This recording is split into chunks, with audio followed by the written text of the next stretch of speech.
Hey everybody, welcome to another episode of Ignorant Bliss. My name is Julian Lytle, and this episode I have a returning guest, just like the last one. It's Ronald Wimberly, my homie. This is the fifth time we've done an episode together.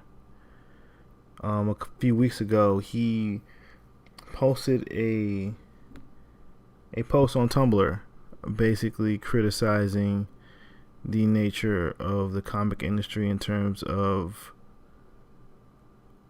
spec work, especially in regards to editors who are seeking out artists to work on titles or possible titles with their company, specifically the big two, and I guess a couple from, like, you could say the big five, or like the publishers right under, let's say Marvel and DC, like the Booms, IDWs and such. Specifically targeting freelancers who they've seen their work, who've worked for the other companies or sometimes the rival companies, and asking them to do spec pages, which, for those who don't understand, which is like free work without pay, and how not only should they stop doing that, but that the artist should stop doing it. So a few people, including myself, what happens on Tumblr is get shared. And I think Brandon Graham shared on his Facebook, and then there was a lot of back and forth with Eric Larson, one of the veterans and greats in the industry, one of the original MS7, and his ideas were a little bit in conflict, but we also, I guess, if you could find the thread, I don't think he was getting to nature. I think he was thinking about people talking about when people just do pages for their portfolio, or blind submissions, which wasn't the case.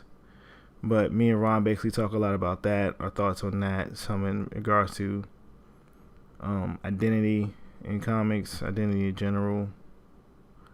We have some tangents into some TV and other things, but a lot of it is on this subject and some of the back and forth. Heidi at the Beat also picked up on this post and did a post about it. If you want to Google search all this, it's pretty easily findable. I'll also link to it in my show notes and on the blog post and the like. I'm putting this out not too long before San Diego Comic-Con 2016. Both me and Ron will be there. Ron has a bunch of stuff he's going to be doing, like signings. He has a variant cover for the CE Comic Book Legal Defense Fund for the Valiant Comic Faith.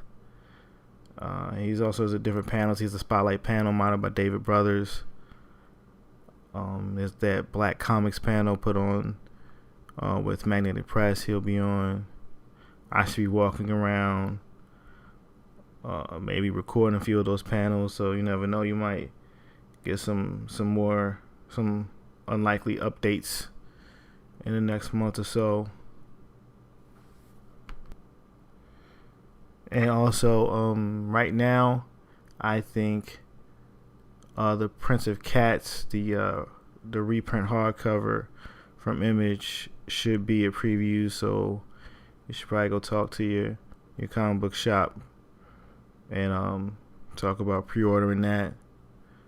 Also, I guess look for it on the things like Amazon's and the Barnes and Nobles. I just know it's in previews. I don't know how it works with those other stores yet, with the regular bookstores. Stella is online app. We talk a little bit about that, some of his future projects. But Stella has Gratuitous Ninja or Gratinin. That has new chapters coming out. You can get that on the App Store. I think it's also on Android too. I could be wrong about that, so don't say, Julian, you told me it was on the Android on the Google Play Store, and it isn't. Do know it's on the App Store on iOS. For those who don't know, I put out a collection of my webcomic that I'm taking to different cons I'm doing this year. I did Heroes. I did Awesome Con. Don't know about Baltimore yet. I should be at SPX. Should be in New York Comic Con. But I'm also selling copies on my website. You can go to thejulianlytle.com. And there's a store. And you just buy it on Store Envy. You'll get it directly from me. I put it in the envelope. And I put it in the mailbox myself. I also be putting the link to my summer playlist, my Ignorant Bliss summer playlist, and all the different posts and show notes, so you can, try to have some cool jams for the rest of this summer. This hot as hell summer. You can also check Ron out. You can go to ronaldwimberly.com. He's on Twitter as Raynard Foe, so it's RAYNARDFAUX. He's on Instagram. A lot of people know how to find him on the internet. Google is everybody's friend. You can find me on different social media networks, Julian Lytle. You can also get at me. You can post comments if you would like. I have an email address. I don't know if anybody actually cares or listen. There's links to it. But it's ignorantblisspodcast@gmail.com. I hope you guys enjoyed the episode. I don't think I'll be forgetting anything. It's a long one. I didn't split it into two. I guess maybe one thing I never really explained is I essentially put the music in because I think it's cool, but I also put that at points at which you could take breaks because most of my episodes are really long. So if you get to a music part and you're like, I really don't want to hear this, that's cool. Just, skip ahead 25 seconds and you'll get back to the show. But if that's a point at which you want to take a break, those are the spots. And hopefully I see some people in San Diego. If not, hopefully I see people at other conventions throughout the rest of the year. Reach out if you want to. Have a great day, afternoon, evening, or night.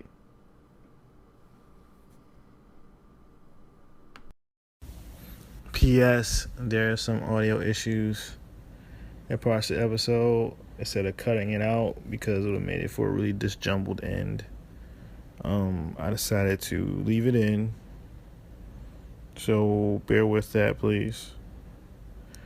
And I guess look out for the content over some of the hiccups. And again, peace.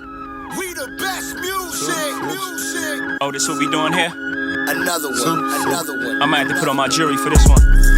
Rave talk, oh, we talking that rave talk. Safe talk, here we go, talking that safe talk.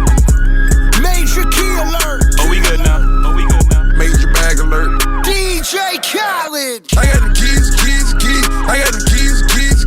I got the keys. I got the keys. We go to court, we gon' plead the field. I know the judge, I'ma shoot him some chips. I got the keys. Major. I got the keys.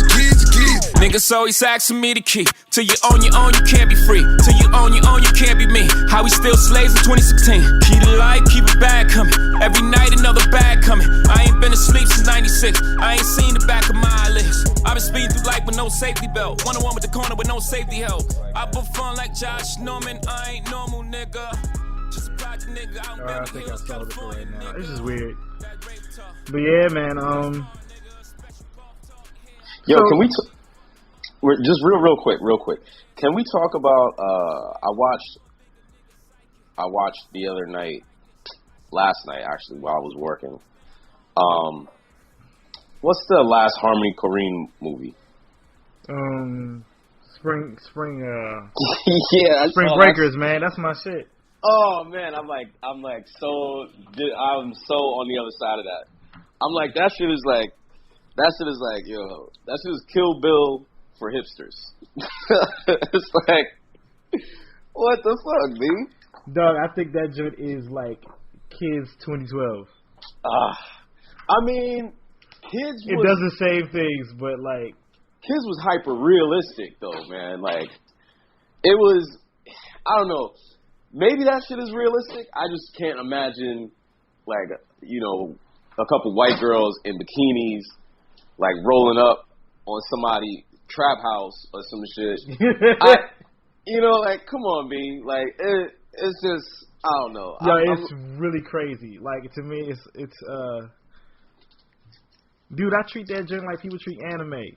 Like, in my set, like, I'm not buying into it that it's real, but like the way people get all hyped over, like, oh my god, kill Attack on Titan, I'm like, yo, Spring Breakers, fam, Spring Breakers, this shit is absurd.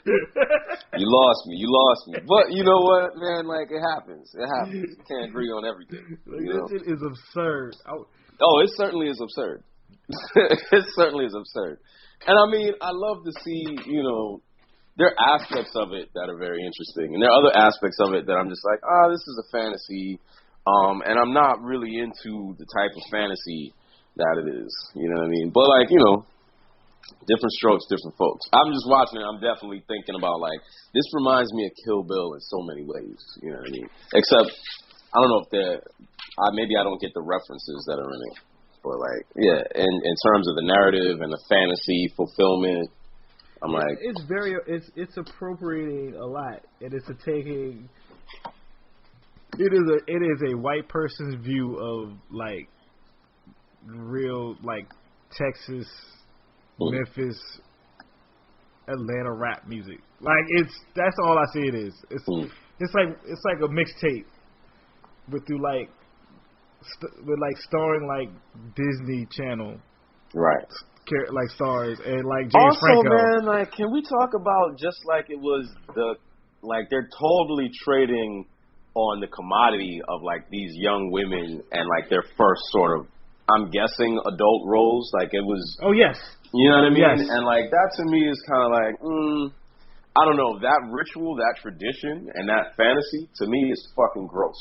So like, at the same time, it's like you put that against sort of like the fake, sort of power of them shooting the guns and killing. It's like basically undermining, I don't know, like on either side of that, it's like I'm frustrated by both of those things. You know what I mean? Like these dudes who kind of like, they have their world or whatever, it's fucked up. It's the trap. It's very, there's both a fantasy element to it that comes out in the music. But in the music, it's like people from, ostensibly or like usually at least adjacent to the culture that creates it, you know what I mean?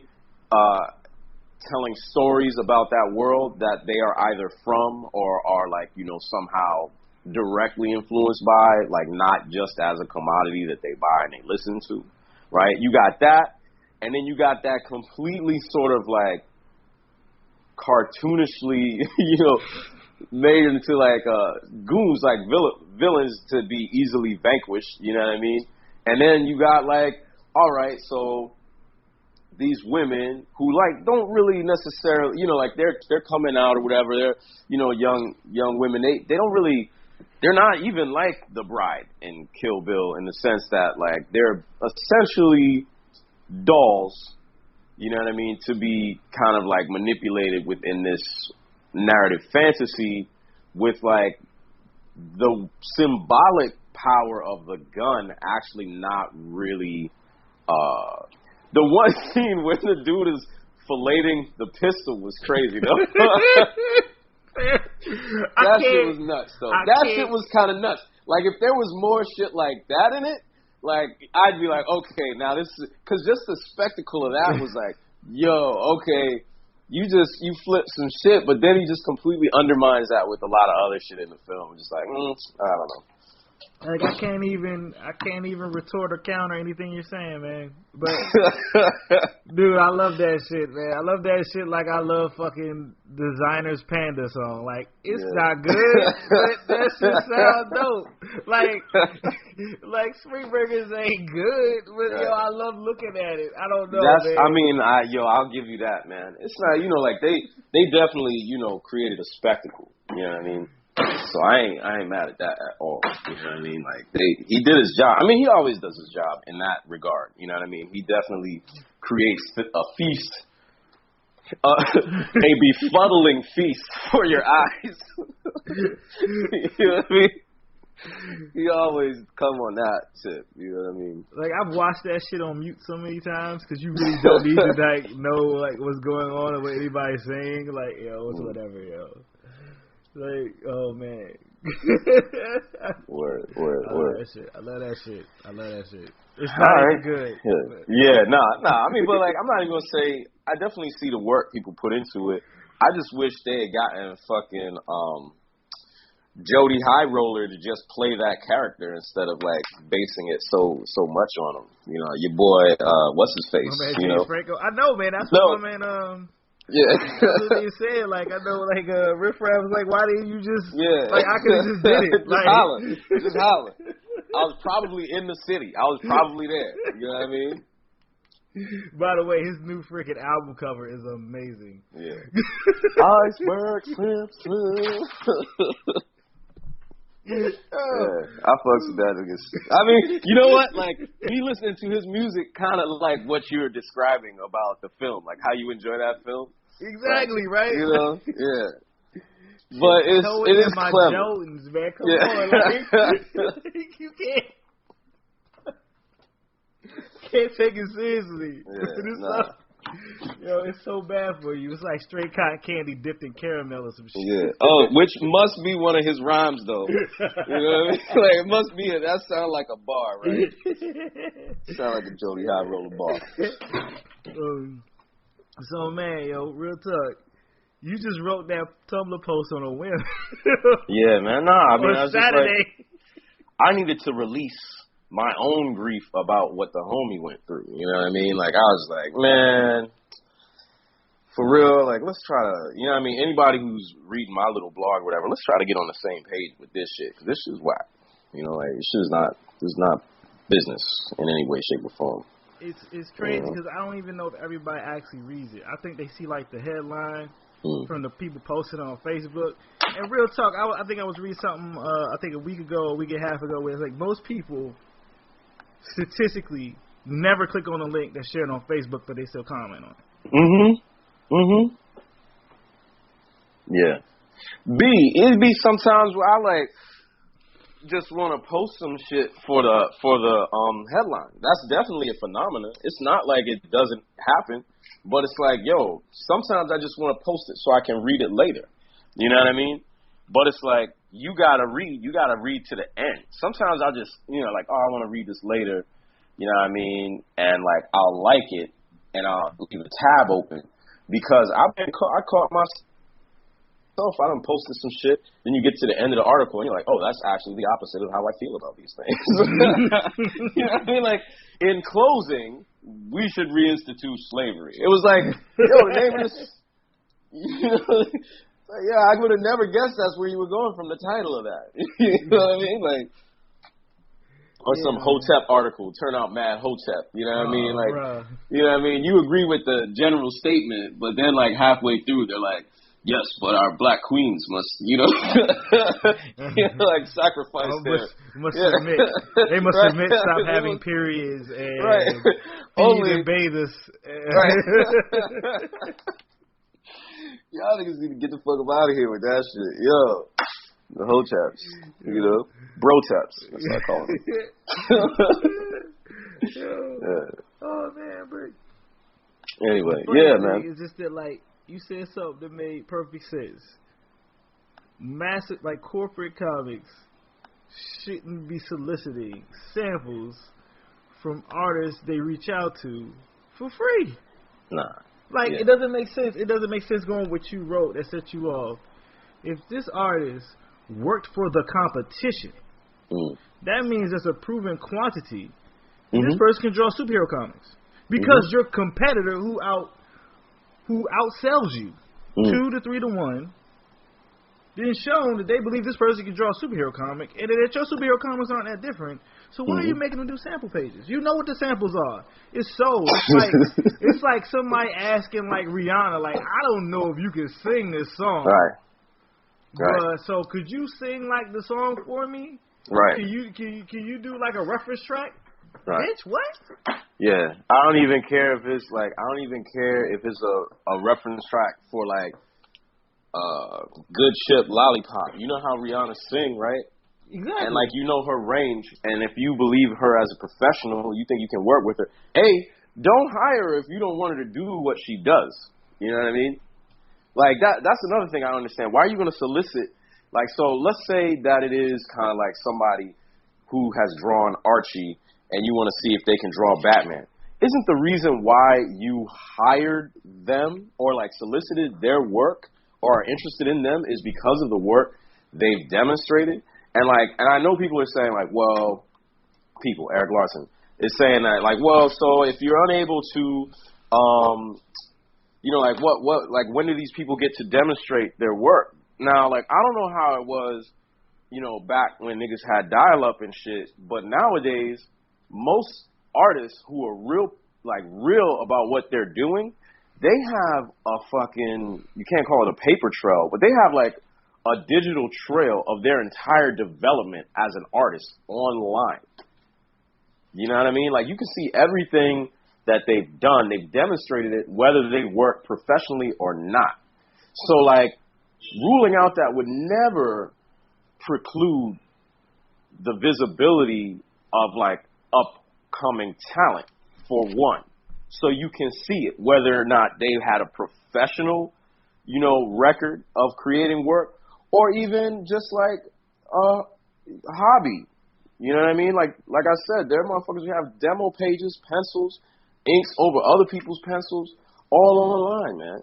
It's funny to me because it's what those people are saying is that the comic industry as a creative industry is not following the same standards and practices as the rest of the creative design industries. Yeah. Like, we were taught back before, like, 2 or 3 versions of the internet ago, like in art school.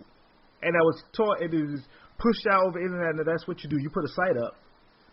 You get, like, DeviantArt is like 10 years old, and now DeviantArt is old hat. Like, like there's the Gram. There's artists. Yeah. There's like how the fuck are you behind fine artists? And if you're that behind fine artists, and the way the fine art world works, why do you scoff when art doesn't treat you with respect?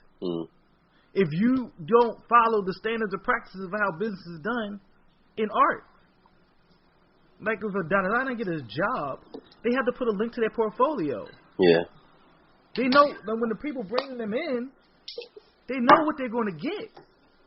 There's no, I don't know what you're going to draw. And the thing with the whole Archie, like the Daredevil thing, like, if you solicited an Archie artist, what, did you just pick up a random comic book and just like, oh, okay, let's see if you can draw Daredevil? Like, what? Like, how's that a job? Like, how's that a job, B? Like, I love how when people talk about these sort of things, right? So, okay, you're working for a corporation. And, like, listening to Sarah and Kwanzaa, editors and assistant editors that I work with at Vertigo, they were building on like, a lot of these, it's true. A lot of these editors aren't getting bread, you know what I mean, like that. You know what I mean? They're not getting paid properly for their work. But I'm saying, like, I hope their idea of working ain't what Eric Larson represented, because, like, that shit is not a job. Like, if you willy-nilly picking people like that, then you really not doing your job. You're not using any sort of discernment. You randomly picking up comics. It's like, be like, if I'm going to curate some shit, or if I'm going to, like, I'm an editor, like, I'm going to use my discernment to think of, like, well, these 3 cats may be the cats we want on this book. And real talk, if you're one of those 3 people, probably all 3 of you could work on the book, right? Yeah. Now I just want to know which one is best out of these 3 acceptable, you know what I mean? Like, he even admitted there's no shortage of artists, right? Like, it's going around the block, right? So among those artists going around the block, you know what I mean? I wouldn't even, technically, I might not even be looking at them like that. You know what I mean? Like, just whoever's the most tenacious trying to get my attention, I'm probably going to go out and look and see, go on IG, go on DeviantArt, go to the zine fests, go to like SPX. You know what I mean? See whose book is popping, right? See who got the most kids in front of their table at like the small press expo. You know what I mean? And I'm going to look at their book. I'm going to go and I'm going to pick their book up because that's my job, right? That's what I would think. That's what I would assume. And you know what? If that's not how they can perform their job, maybe they're not getting paid enough in editorial to do that job. He's talking about how like they don't get enough money as is. All right, like that's a problem too. Let's talk about that. You know what I mean? But what's not enough money? Yo, no one says how much a person makes, and you know what? I don't know where these editors are living. Maybe, being that the way the world works now, does an editor need to be at the main office of these companies? If they can't pay them a living wage to live in New York City or LA. I mean, going by Marvel and DC, since that's where they're located. Yo, I don't know. Like, you know what? That's a great point. But bottom line is the living wage thing, right? So, like, wherever they are, they should be getting paid a living wage. And another thing is like the scaling of the salaries, right?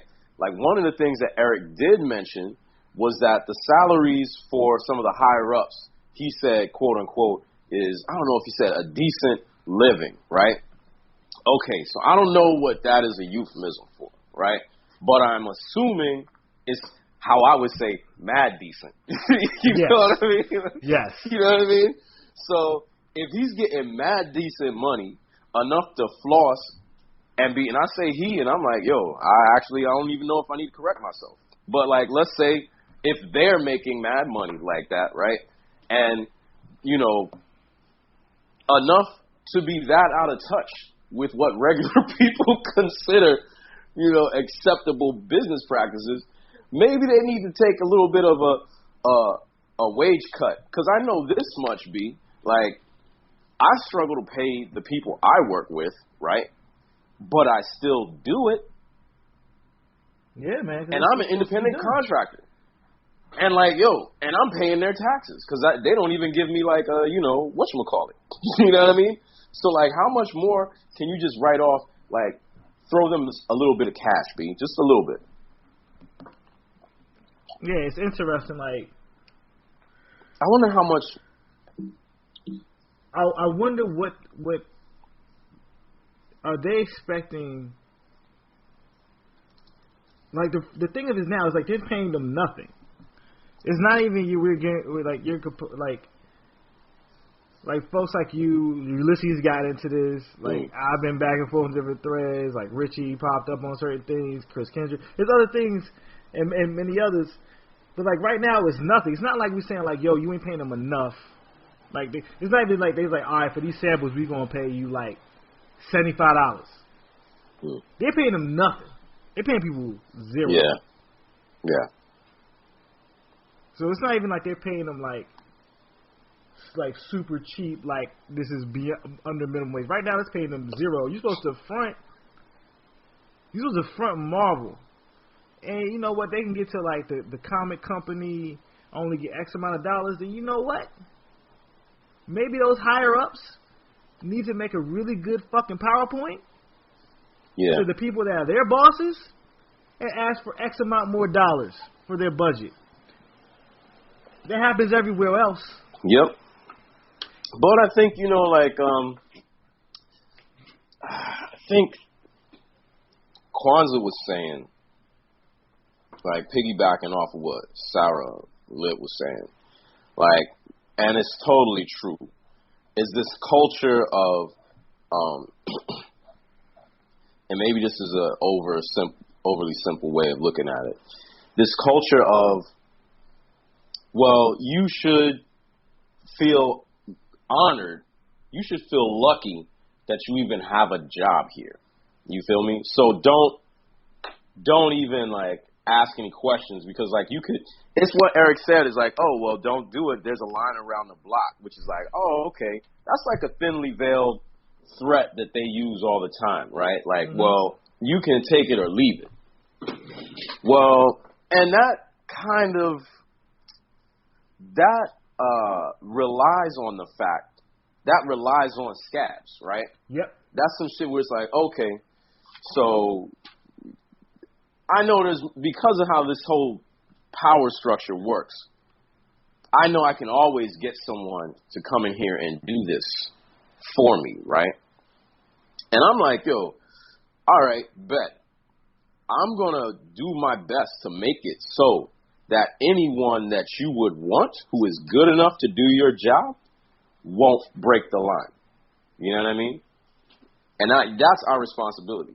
Yeah. And I think part of that is, first of all, kind of like dispelling the myth that it is an honor to work someplace. You know what I mean? When they don't even pay you properly. And it's like, I'm not surprised because that's like the history of these big companies. Yeah. Like they got to where they are basically exploiting artists. You know what I mean? Both, writers and visual artists, robbing them of their IPs, robbing them of their artwork, robbing them of the value that they generate for the company to sustain the company. And that's whether the companies are, creating, whether the companies are in a tight spot financially or whether they are generating so much surplus value that they could do outrageous things, you know what I mean, with that value. But what do? Do they put it back into supporting the labor, creating, just environments for the people who work for them? No, they funnel that shit away. They squander it often. You know what I mean? People at the very top of these businesses get the money. Yeah. And it's like, so like, yo, maybe I'm making a generalization, but hey, man, prove me wrong. I'm pretty sure that's what's happening. It's not like comps is that transparent. No. That anyone can actually really discount what you're saying without becoming transparent. Mm-hmm. But they're not going to become transparent. And no one ever teaches people like how comics work. You learn by getting fucked over. Yeah. Yeah, the burden on the learning curve is on the most vulnerable. And I'm just not with that, B. Like, I'm tired of, like, what it comes down to often is, like, when we have these discussions is, like, do you believe that you're on the side of power, man? Like, people they be on the side of power and money. And I'm just like, how, though? Because, like, especially in the case of Eric, what bugs me out is, like, yo, you were like us. And probably still kind of like us. Like, yeah. I don't think he's that far. You know what I mean? Like, I'm sure he probably make a grip more money than I do. But, like, I don't think he's, that far ahead, man. I told Dexter, Beef, I was talking to Beef about it online. I was like, yo, broke, I think I was like, broke rich niggas is like fucking it up for everybody. Like, broke motherfuckers with rich people's politics. You know what I mean? It's just like, I know he done came up to a certain degree, but like, my thing is, it's like, he was part of something that literally legitimately changed the comic industry and broke the system to a point. Mm-hmm. He's part of a collective of artists that was like, yo, you're screwing us. Fuck that. We're going to make our own shit. Mm-hmm. And essentially beat them. Mm-hmm.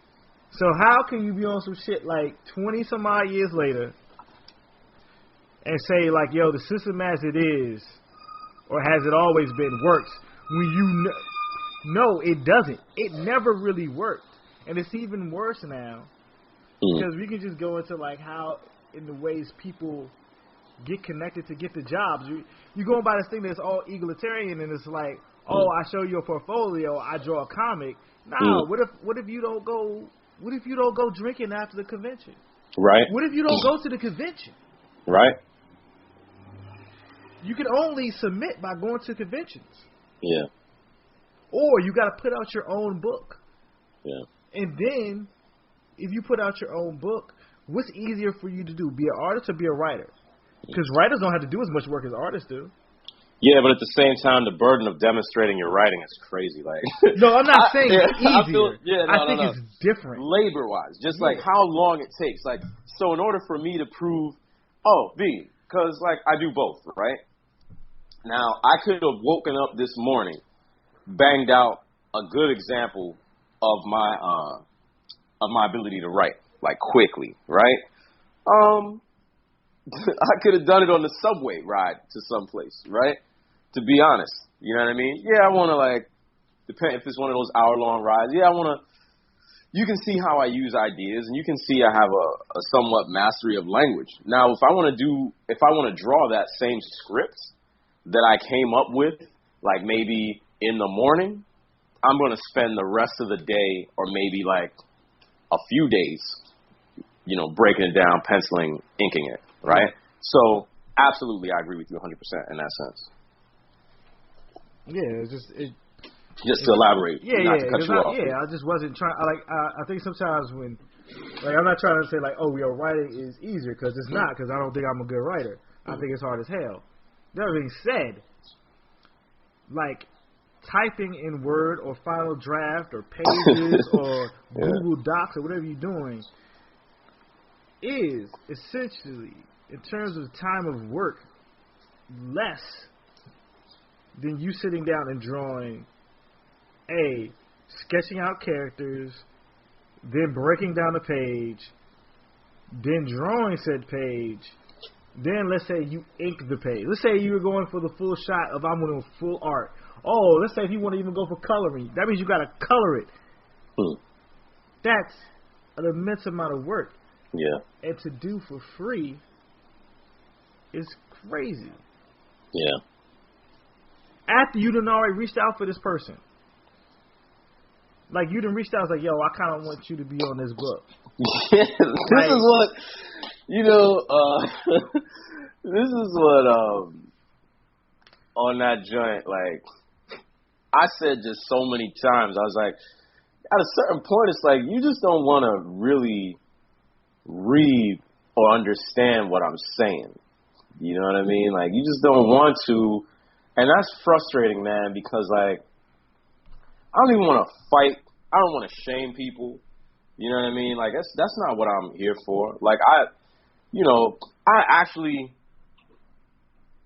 I don't really, I know Eric did Savage Dragon or whatever. Somebody said he did Ninja Turtles or whatnot. Yeah, he drew that for a little bit.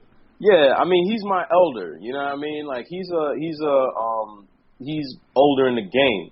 And, I don't want to come out here and, intellectually duff out, the elder, you know what I mean? The elder should be sonning me, you know what I mean? The elder should be look, B, all right, I've done everything that you're talking about, which he could say. All right, we've done that. Problems, big fella. Yup. If one more label try to stop me, it's gonna be some dreadhead niggas in your lobby. You don't want no problem with me. You don't want no problem with me.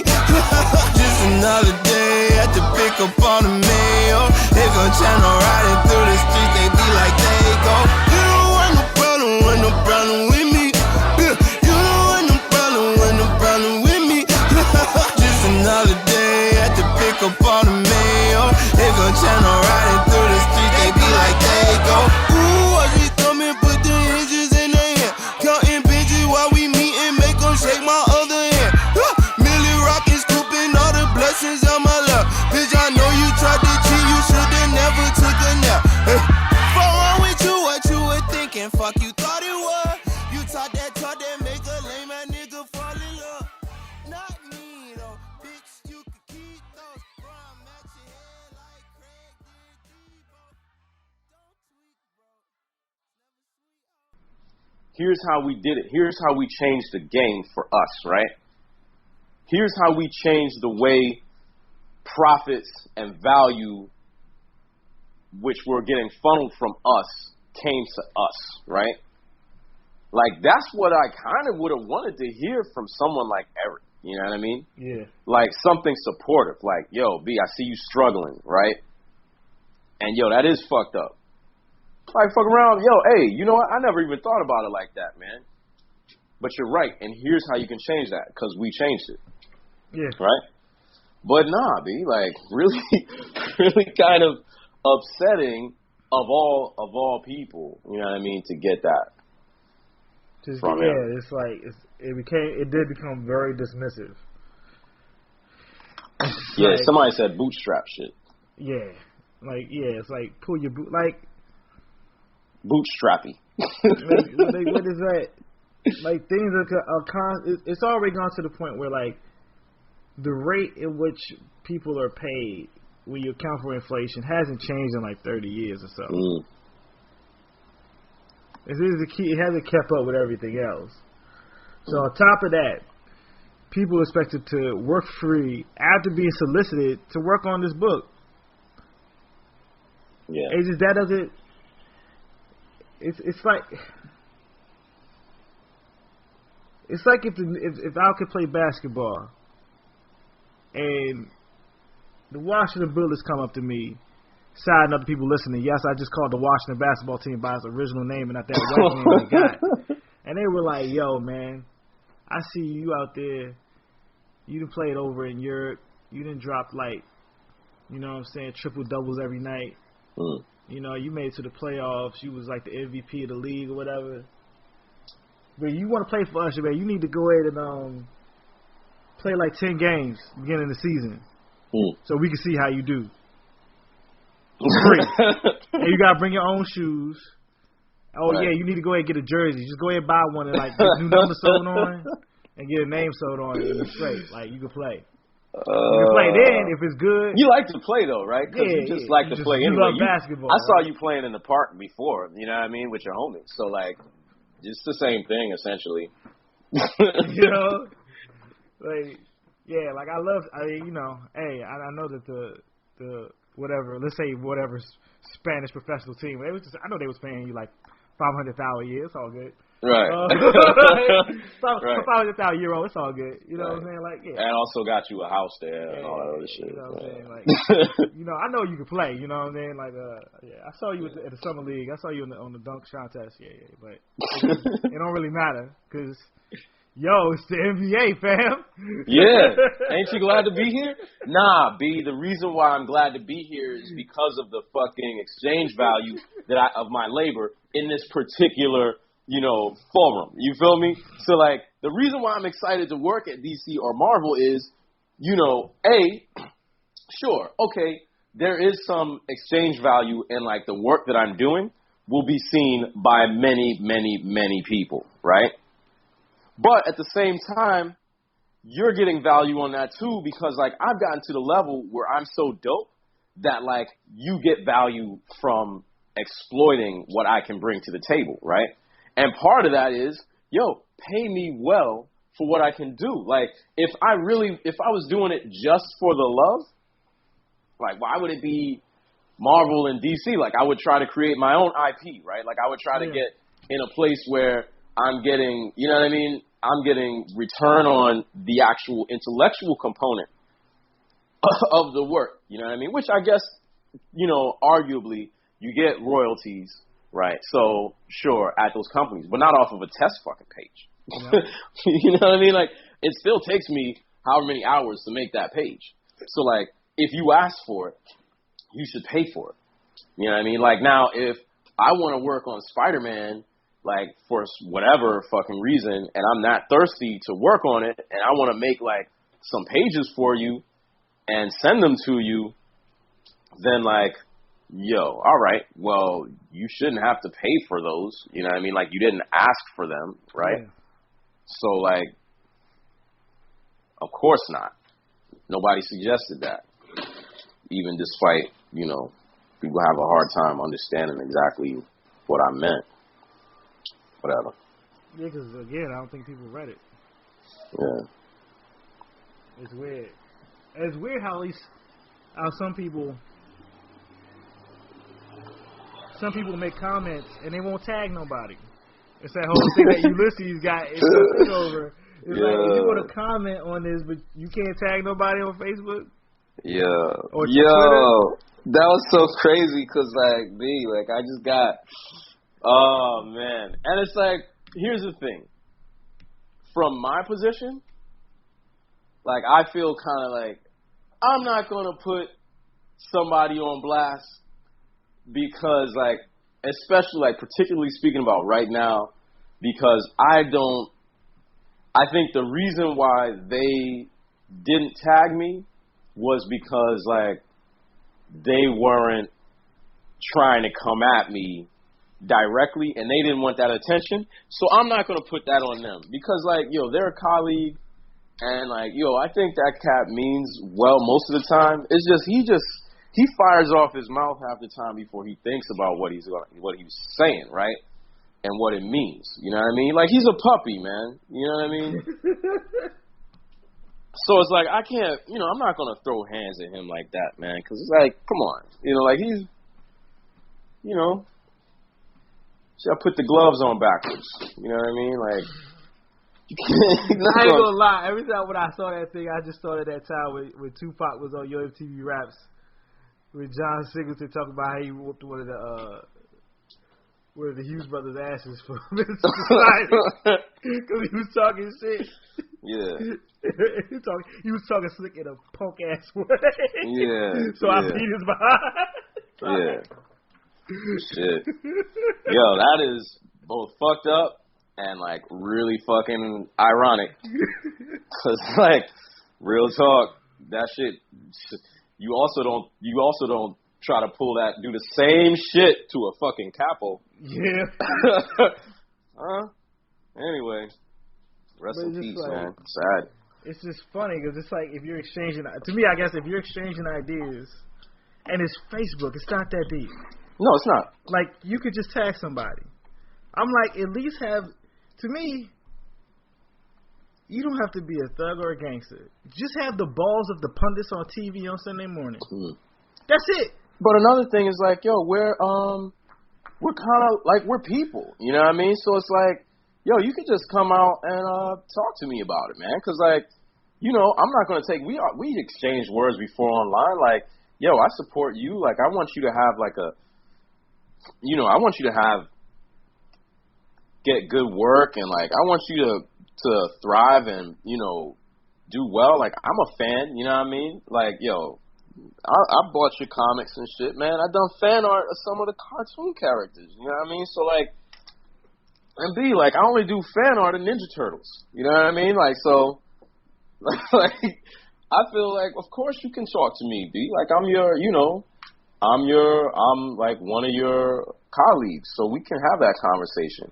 I mean, and I hope Eric feels the same way. The crazy thing is like, with comics, people are so childish sometimes. It's like, you never know how serious people take things. And, like, I feel my career has been almost like a case study on how, you know, soft and butthurt, like, people who have better job security, richer lives than me, more visibility, and all of that shit, how butthurt they can get from me just casually saying some shit. You know what I mean? Like, and who the fuck am I? You know what I mean? Like, who am I to garner that type of, you know, yeah, like, hate. Or, like, even just to, you know, I read somewhere someone, like, what was the term they used? Not preachy or something. I got, like, weird little things like, yo, don't call me names and shit. You know? I think sometimes, I don't know, for me, I think it comes on the fact they still feel like they're picked on or something, and it's just like, I don't understand. It's like, you're not picked on anymore. No one, it's not that deep. Like, no one cares about comics for geeks anymore like this. It's like 1986. Yo, they racking in that guap. You know what I mean? Like, you know how many people ask me about goddamn superheroes in a week? None of these people read comic books. They ain't, like, making fun of nobody. Nah. Like, what do you... Why you so shook? Why y'all still got these? Why y'all still hung up on like whatever, however you grew up? What do they call it? Inferiority complex? Yeah, man. It's dangerous. That's a dangerous thing. You know what I mean? Especially coming from, because there's like also this thing that we have here in this country, and I think it's real. Like when I go to another country, I have it when I go to another country. You know what I mean? Like, I'm used to kind of being, there's oppression that I feel here. But like when I leave my country, it's like my country is like the most powerful country in the world. You know what I mean? Like, and powerful, I mean culturally and just based off the fact we got enough guns to put everybody in the ground.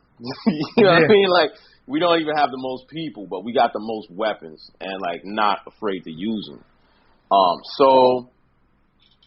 And then when I go abroad, people are like, yo, the things that y'all are doing economically or globally are like really hurtful and painful to us, right? And like, I might feel a little defensive because it's like, yo, I'm in America, I'm fighting the same thing that's hurting y'all. You know what I mean? But that sort of view is like to get shell shocked like that, especially when it's just because you were bullied. I'm not to belittle what somebody goes through in terms of like whatever products that they like and people teasing them because of like, I don't know, poor hygiene or like the fact that they like a certain type of, product, which to me seems like it's difficult for me to have the, as you can tell from how I said it, the sort of like the sympathy for like the whole sort of nerd hang up, like, that whole, it's difficult for me. It's something I'm learning. You know what I mean? I guess for me, I'm like, when are you going to let that go? Like, at a certain point, it's more healthier for you just to let it go. Yeah. Like, psychologically, it's just healthier for you. So, like, I don't know why people are bringing this to this business. And I don't understand totally, if people are thinking about this business completely as a business, as not some, like, it's too much fan love in these things. I understand people having to love what they do. Like, you might hear like a filmmaker loving film. You hear about musicians loving music. Like, that's what they want to do. They want to be on the stage, perform. They want to write songs. Mm-hmm. But yo, this is still about getting your paper because you still got to survive and eat. And ain't nobody really seriously talking about destroying the whole system. So until that comes to be, you at least need to do things, I would say, moderately intelligently. And I don't think I always see that in comics. So I'm like, whatever. Like, people ain't really talking about business, really. Yeah. Or they're not even, or sometimes when they, like, I got my hang-ups with, certain companies, it's like you getting hyped up off of an image, and I'm just seeing, like, what they're doing. Like, I'm seeing, like, how they're manipulating the news and to get you to buy things and to get the stores to do things that maybe not that helpful for their business. But they got to do it to stay in business because you hyped off of an image. Yeah. Yeah. I mean, and it's funny how that intersects with, like, people who have to work, you know what I mean? Who work in the business and are also fans, you know what I mean? Yeah. Yeah. It's interesting. Interesting. I think people need to, like, get off that fan shit a little bit. Especially if you're a professional. Yeah, you gotta let that go. Definitely being exploited. I'm doing a cover for comic. Jesus Christ. You're gonna have to edit that because I'm slowly losing my brain. Legal comic book legal defense fund, right? Okay. CBLDF, and like it's a faith from whatchamacallit, Valiant. Oh, and, yeah, the plus size. I shouldn't, like, whatever. Yeah, that's a big marketing thing. That she's a woman with BBW superhero. Yeah. So like, what's her? You know much about her? You know what? I gotta be honest. Like, I haven't read much Valiant, and it seems like they're doing interesting things. They also seem to be hiring a bunch of interesting, like, different creators to do stuff with it. I ain't gonna lie, I got behind it, and then like I don't even know where to start. And I honestly, I don't even want to rob their books because they're working on such a small profit margin. I'm like, nah, I ain't gonna steal from you. My buddy Josh works on it, or was working on it. I don't know if he's still working on it. Yeah, so they're getting quality people to work for them. You know what I mean? I'm not really into, the hero stuff so much. You know what I mean? So I haven't really had a chance to like really get into it. I want to read some of Josh's work because that's just that's fam. I like to keep up on it, But like, so I'm doing a cover that references George Michael's Faith cover, and I'm using as my kind of inspiration Dwayne Breyer's Hilda. Do you remember Hilda? Have you ever seen those? Yeah, a little. It's like this buxom redhead pinup that this guy used to do. Yeah. I love those paintings, man. Like, they're awesome, right? They're great paintings. Mm-hmm. So, and they're like a lot more, like all of them are fun. You know what I mean? So they're cheeky, but they're also like, I don't know, they're cute. Like, they're not, you know what I mean? A lot of them are just kind of, some of that stuff gets a little wild. But I like these. They're, Yeah, man. I think those old illustrators was giving themselves something. If they were gonna paint these pictures, they had to stay interested. So like, at least do something like fun with it, because they have to do so many. Yeah. Can't do the same thing over and over and over again. Yeah. There was like, because sometimes I look for, whenever I do stuff like this, I kind of like, I rarely base a character when I draw it off of one person unless I'm doing something meta with it. And like, but this time I'm kind of like, there was this one photo shoot that was in some magazine where they just had, like, just coincidentally, they had some women in it that weren't just like, really skinny. And yeah, man, like, I would have loved, I can't remember what it was. I would love to keep that and use that for this. Like, do you ever do that when you're working on, when you're designing a character, or like, do you try, like, how do you figure out what you want to, the forms of the character, like, or the facial, like who they're going to look like, kind of, you know what I mean? Like little things that makes someone unique. I like if I can think of someone that I know. Sometimes I don't have anyone though. I look at a lot of people. It looks like she has a cleft chin. That's cute. Yeah, I think so. Like, I ain't gonna lie. I look at a lot of people, and then I have a large library of fashion magazines. I have 3 years of W. I have like, even lower, I have like 4 to 5 years of W, Vogue, Complex, Details, GQ. I got an Esquire subscription. Word. Yeah, man. You get physical too? Yeah, because it's cheaper. Because when you get the physical, you get the digital too. Okay. So it's just like, and the funny thing, I didn't even subscribe to Vogue physical, but they just started sending me the issues. Like, I guess they got my address from the iTunes subscription. They just started sending me freaking paper magazines. I was like, wow, man. Word. Like, I got like too many faves on Tumblr of just like pretty images I like. Same on Instagram. Yeah. It's like, I'm not even copying this image because I think she's cute. I was like, yo, I like that hairstyle. I like I like the way she's holding her camera when she's taking that selfie. I like the way like they're hanging out at like the club, like shit like that. Body language, man. Yeah. Like little things that you can't, little things. Like somebody was talking to me. I was taking a picture of just like a fire escape, and like it was in Chinatown, and like it's a fire escape.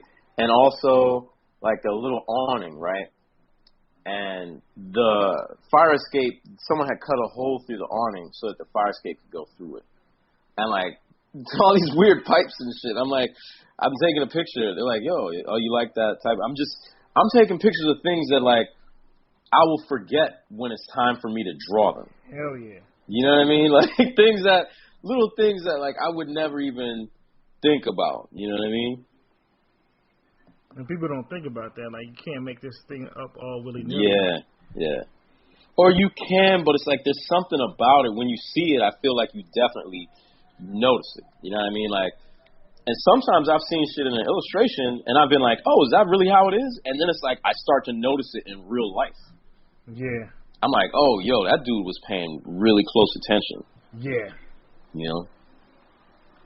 But that's how I pull it off. Like, I know I look at people and they probably be like, he's a creep. I'm just trying to memorize those freaking. No. I'm trying to memorize them freaking earrings you got on right now, and the way you rocking that hat. I'll just be that creep though. I don't even care. It's a lot easier when I'm with somebody though, because it's like, they see this. If they see the sketchbook, they don't be caring.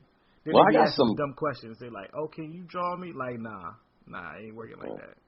I got mad great kind of like fashionable people around me too, so I'm kind of lucky in that sense, you know. True. Like, you know, I got some like really interesting people who dress really interesting. I was thinking the other day about I was watching some stupid show. It's the one with Damon Wayans' son on it, and like also another guy who was in the New Girl show. And Happy Endings? Is that it? It's like 4 blonde women. It's just like a bunch of blonde women, a gay Jewish dude. Yeah, Happy Endings. That's my show. That shit was hilarious. Yo, but like sometimes the writing kills me, B. Like I was like, there's this one episode where it's like it really gave me a window into a lot of sort of things that people think. Like, okay, so I hang out with a bunch of fringe motherfuckers, like people who work at bars, and not really fringe, man, just New Yorkers, you know what I mean? People who work at bars, artists, creative types, you know what I mean? People who have lots of main gigs that are actually their side gigs because their side gigs are their main gigs. You know what I mean? I hang out with a lot of people like this, and like I'm kind of one of these people, and a lot of times, like, yo, they look interesting and they look weird because they're just like, that's who they are, right? Like they're creative for a living, right? Yeah. Or they're a part of a cult. Oh, they're in a biker gang. You know what I mean? So like they rocking leathers, like they maybe look a little bit out of place. You know what I mean? Like, or little cut off jean jackets and shit, right? So like this one episode is like the hipster episode or whatever, right? Like she's dating a hipster or whatever. And while I do know people who are like that, they're kind of like, they're people who really don't necessarily care about anything that shapes the way they look or what they do or have any unique interests like that, but they want the aesthetic. And so I dig that. But I also got this weird sort of, there's this thing sometimes I get, okay, when I date, right? And I'll date someone. I've been on a date, and this woman was like, oh, maybe I'm not hipster enough for you. And I'm like, what are you talking about, yo? And then I get the vibe that it's like, oh, you feel some type of way because, like, we look different. You know what I mean? Like, I'm not I don't even know half the time what, like, the normcore thing to wear. You know what I mean? I don't like, know what if there is actual normcore in the parts of New York in which you're at. Like, so I don't know, like, what does she mean by it? Because, yo, you can say to most of America, New York City itself is hipster. Like, like, everybody there, like, that's not, normcore is like Tim Duncan. Like, you wearing your jeans actually at your waist, and you're wearing, like, cold shirts. Like, which is a type of hipster, right? It's deliberate, right? There's a deliberate people, yes, but I think there's just people that's like, yo, my jeans cost $20 and my shirt costs $12 because that's affordable. And right, you shouldn't pay. If you don't have that money, you shouldn't be spending that money. You should be spending it regardless. But like, yeah, it's just that just sounds weird to me. Like, what is her ideas she got from you visually? I did feel kind of like really self-conscious. I had someone else say to me, like, I thought you I thought you were gonna be more of a nerd, like, you know what I mean, like more square or something, like some internet shit, you know what I mean? And linked up and was like, you know, oh, that's not what I expected you to be like. And I'm like, well, I'm professionally a nerd. You feel like professionally, or if having interest, like if digging for shit makes you a nerd, then I'm definitely a nerd. If like taking my work very fucking seriously is being a nerd, then I'm definitely a nerd, you know. Yeah, I don't know, it's weird. I know like I call myself a square, Mm-hmm. but also thinking that my idea of a square has been so skewed by like pimpology that my idea of a square is different than everyone else's idea of a square. Because like I know I'm not in the game, and there's certain things I don't practice. Like I don't like to womanize, I don't like to do a bunch of other shit. He's like, yeah, man, I'm a square, man. I'm not interested. I go in the house, I watch my stuff. But then it's like people are like, you're not a square. You're cool. Like I guess. Like I don't know. Like I don't get it no more. I mean, I don't fit think, in a lot of places. I think values wise, like say if you're talking about on some jazz shit, I mean even on some like jazz shit, right? Like even on some like, you know, values wise, you're not like hip like that. You feel me? Like Julian, I ain't never been in a party and looked over and seen you going into the bathroom with like two people. You know what I mean? Nope. Like I ain't never seen that. You know, I just keep it 100 with you. So yeah, maybe you're a little bit square, but you're not square in the sense like in the value sense that you like. I think to truly be square, there's an element of judgment. You know what I mean? Like, and I'm not talking about straight up off of like, okay, you're a criminal who exploits people, therefore you're not square. I'm talking about square in a value sense. You know what I mean?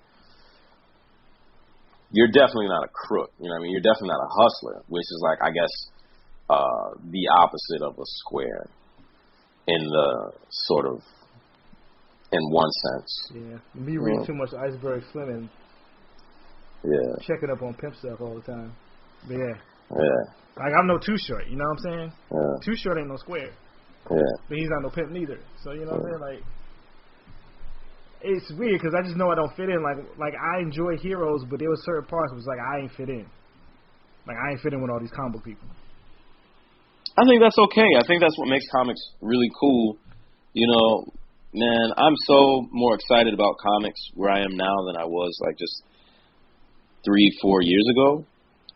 Like seeing the people that are out and doing things, and not meaning that they weren't there, but that now that I'm seeing them, you know what I mean? It's really cool, man. Like I feel like I'm in a new place where it's like I'm learning a lot more about even what comics can be, you know? I think there's a lot of new talent that came out, I think, in the last couple of years. Yeah. That made it a lot more interesting. It was like that last time I think we were both... You know I'm talking about Richmond, Virginia and shit. Yeah. The homies down in Richmond, man. Yeah. But it was like that time, like, the last time I think we were actually at San Diego together was 2007, and we was like, this is getting kind of lame, and then we was like, oh, the after hours is way more fun. Yeah. This isn't terrible anymore. Oh, yeah. Shout out to Rosario Dawson. She was there that time. Remember that? Yeah, I noticed that I froze because I couldn't talk to her because she's too fine. Yes. Yo, you missed it. Like, she came to a couple Super Chief parties over here. I ain't missed nothing. Because I wouldn't have said nothing. Because she's too fine. Yeah, she's just another, like, art school nerd, like us, kind of. You know what I mean? Like, art school kid. You know? I don't know if she went to art school. She definitely got the vibe, though. Yeah. I don't know. But she fine. But I'm just saying, like, that's what I feel right now with comics. Like, a couple years ago, it's like, this is kind of lame. But then, like, you start meeting the new homies, new bloods coming in. It's like,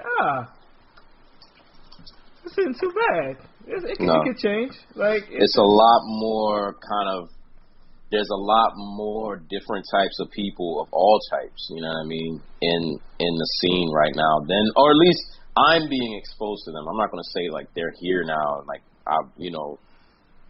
they wasn't before. It's just I certainly didn't have them, you know what I mean? I didn't have them in my circle. Or some.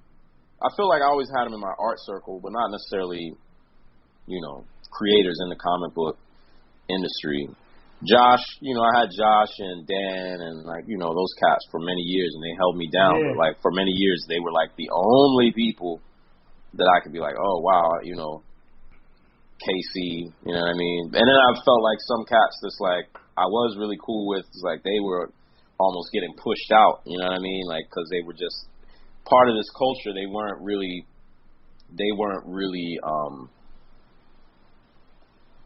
like the culture was forcing them out because they were different values-wise, you know. Yeah, it's interesting to see what that. It's interesting to see that happen. Like certain people, you look at, it's like man, like 8 years ago, you was about to be the man or the person, and then like what happened? Like them shady underground things happen on the low. It's crazy. Yeah. It blows me. It makes me more cynical toward comics, though. It's like, I don't know if you guys are smart. You guys are putting your own bullshit over talent. Me no conversate with the fake. That part. All my bitches independent bitches. That part. I just want the paper. That part. All my bitches flavor. That part, that part, that part, that part, ayy. That part. Bang this shit in the hood one time, little bitch, I'm back and poppin'. Tell that ugly bitch to move away, I need more options. Broke then fix your pockets, all I do is profit. $250,000 switching lanes. That part. Bet my bitch move the same old thing. That part. 405 with the gun off safe. That part. AM still tryna make that play. Rich or poor, nigga, choose your fave. Style on top of style, nigga. 5 years of being rich, nigga. Drove beamers down feed, nigga. Push Porsches down Broadway. I been diving in different holes, nigga. Got a chain that's worth the rolls, nigga. Got an engine back with the top in it, nigga. Driving it like Yeah. So con season coming up. We're going to San Diego. Yeah. San Diego. That's exciting. Yeah. A return to the West Coast. You gotta put art school girls in there under that one portion. Shout out to Jaja and Ninja Sonic. I don't really know the other guy Telly like that, but yeah. You ready though? You think you're gonna win something this time? You know, I'm not really too worried about it. That reminds me, I gotta holler. Like I'm gonna do the announcement, hopefully, or I was asked to, so I would like to. I'm excited to go. Like I have so much shit to do. All I'm thinking about right now is finishing the work on my plate, getting Prince of Cats super tight and ready, continuing to work on Sunset Park. Like, I'm just really excited to not have anything else on my plate except for Sunset Park for the rest of July, essentially. You know what I mean? And that's what I'm really excited about. The cons, yeah, I'm excited that we're all going to be hanging out. Like, hollered at Josh and Dan, they're going to be kicking it. And then, like, in LA, you know what I mean? Like, chilling in LA, I got to get my Roscoe's, bro. Let's do it. Because I ain't never had Roscoe's. Oh, shit. Didn't they say somebody was saying somebody bought it or something? They was having financial troubles. I heard Snoop was going to buy it. God bless Snoop Dogg. Super Crip. Kool-Aid Man. Album is fire. But what else you got? I don't know. I'm just going by the stuff. His new album is so fire. So listening to it. I press my dickies, man. No, word. Whoa. But yeah, man, I'm looking forward to it. I'm looking forward to see how much has changed out there, like, and how, like, just to see people, I guess, interact with people, see how many people out there actually listen to my show. Because I get random people telling me about my show when I'm at places now, and I was just like, I feel almost like the Stretch and Bobbito show of comic book podcasts. That's dope. That's a good place to be in. I might not get the crazy numbers. I might not get the love. I might not get all that. But hey, I get enough people who's like, yo, this. Hey, everybody starts somewhere though. You feel me? Like, yeah. So I'm looking forward to San Diego. I like that city. A lot of people don't like that convention because they say it's too much. I'm like, yeah, but it has a great outside. Just don't go to the con for a couple hours and you're straight. You know, that's what I'm gonna be spending a lot of my time doing. You know, drinking ciders and whiskeys and gins, eating good food. I bet you they got some seafood for me over there.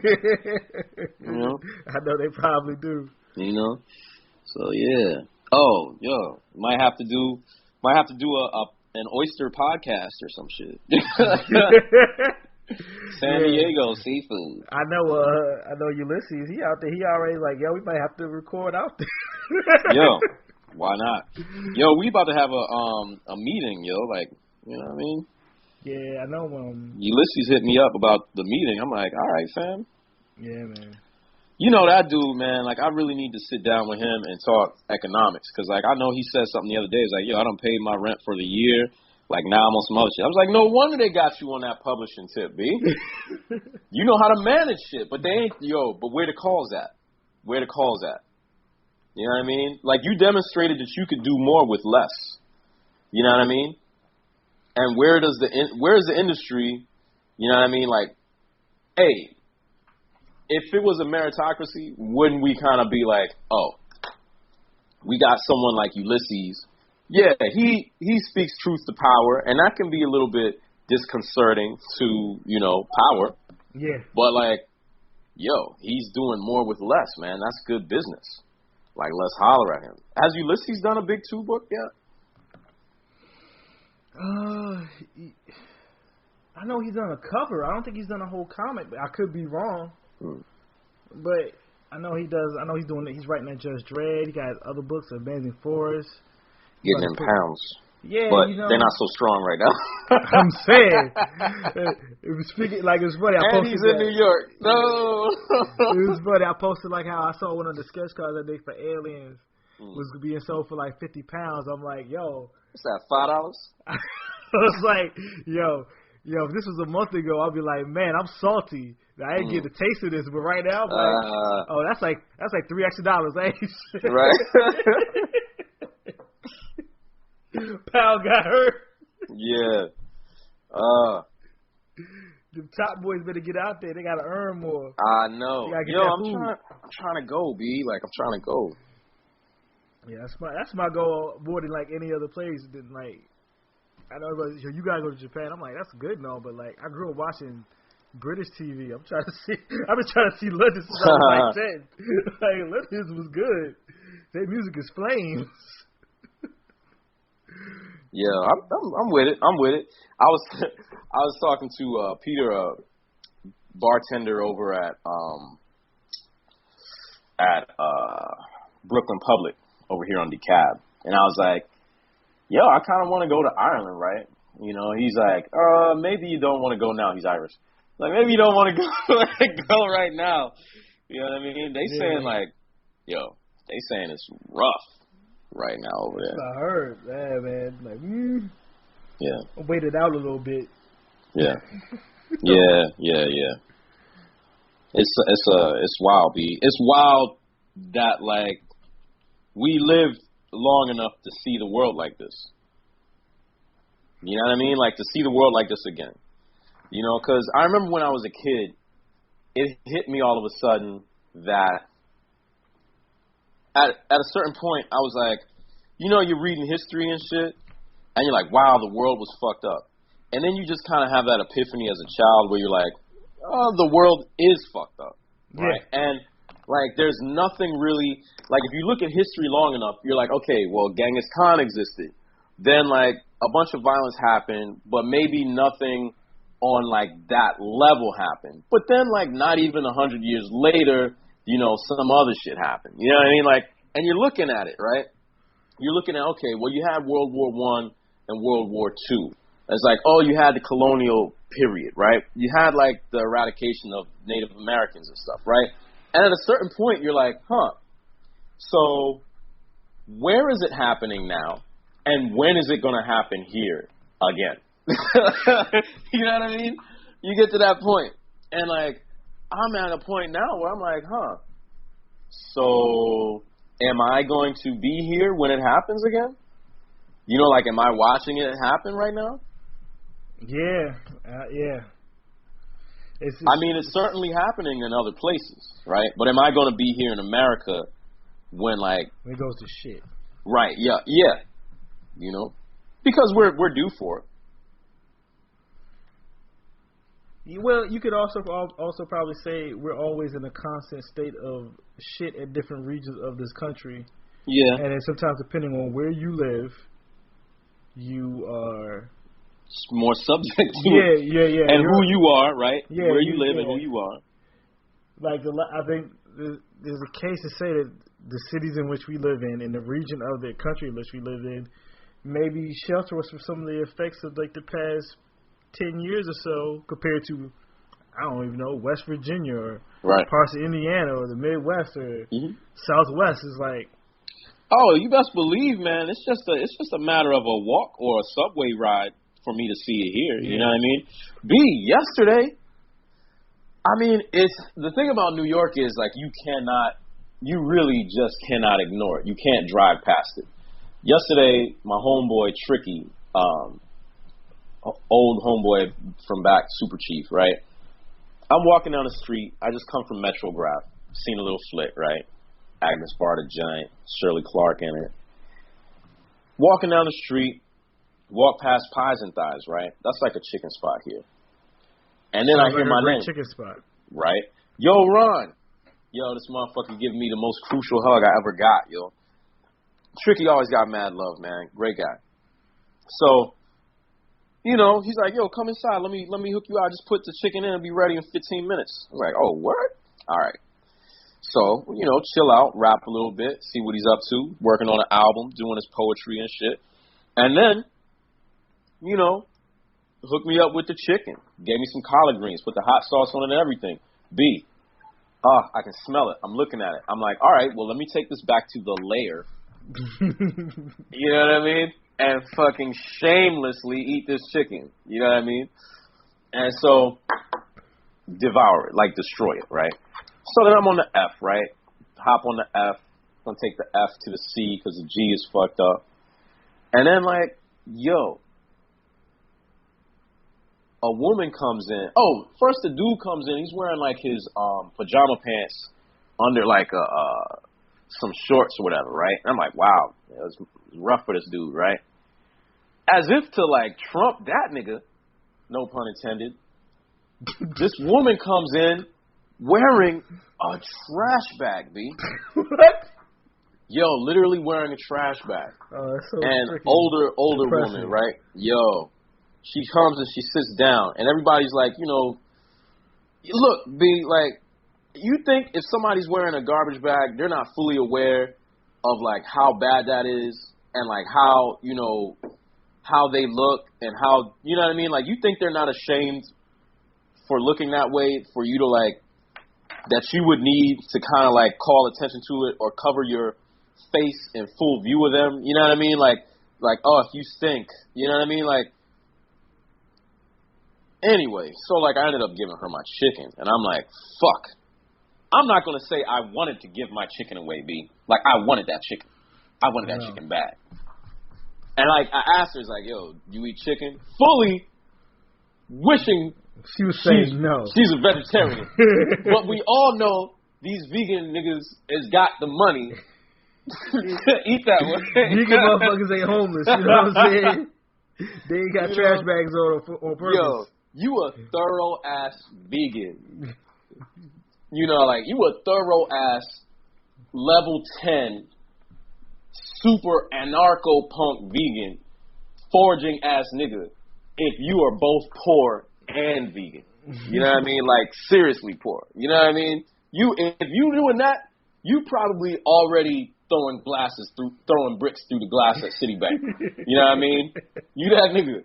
But for the rest of y'all motherfuckers need to shut the fuck up and sit down and let poor people eat whatever the fuck they can when they can and fight for their rights.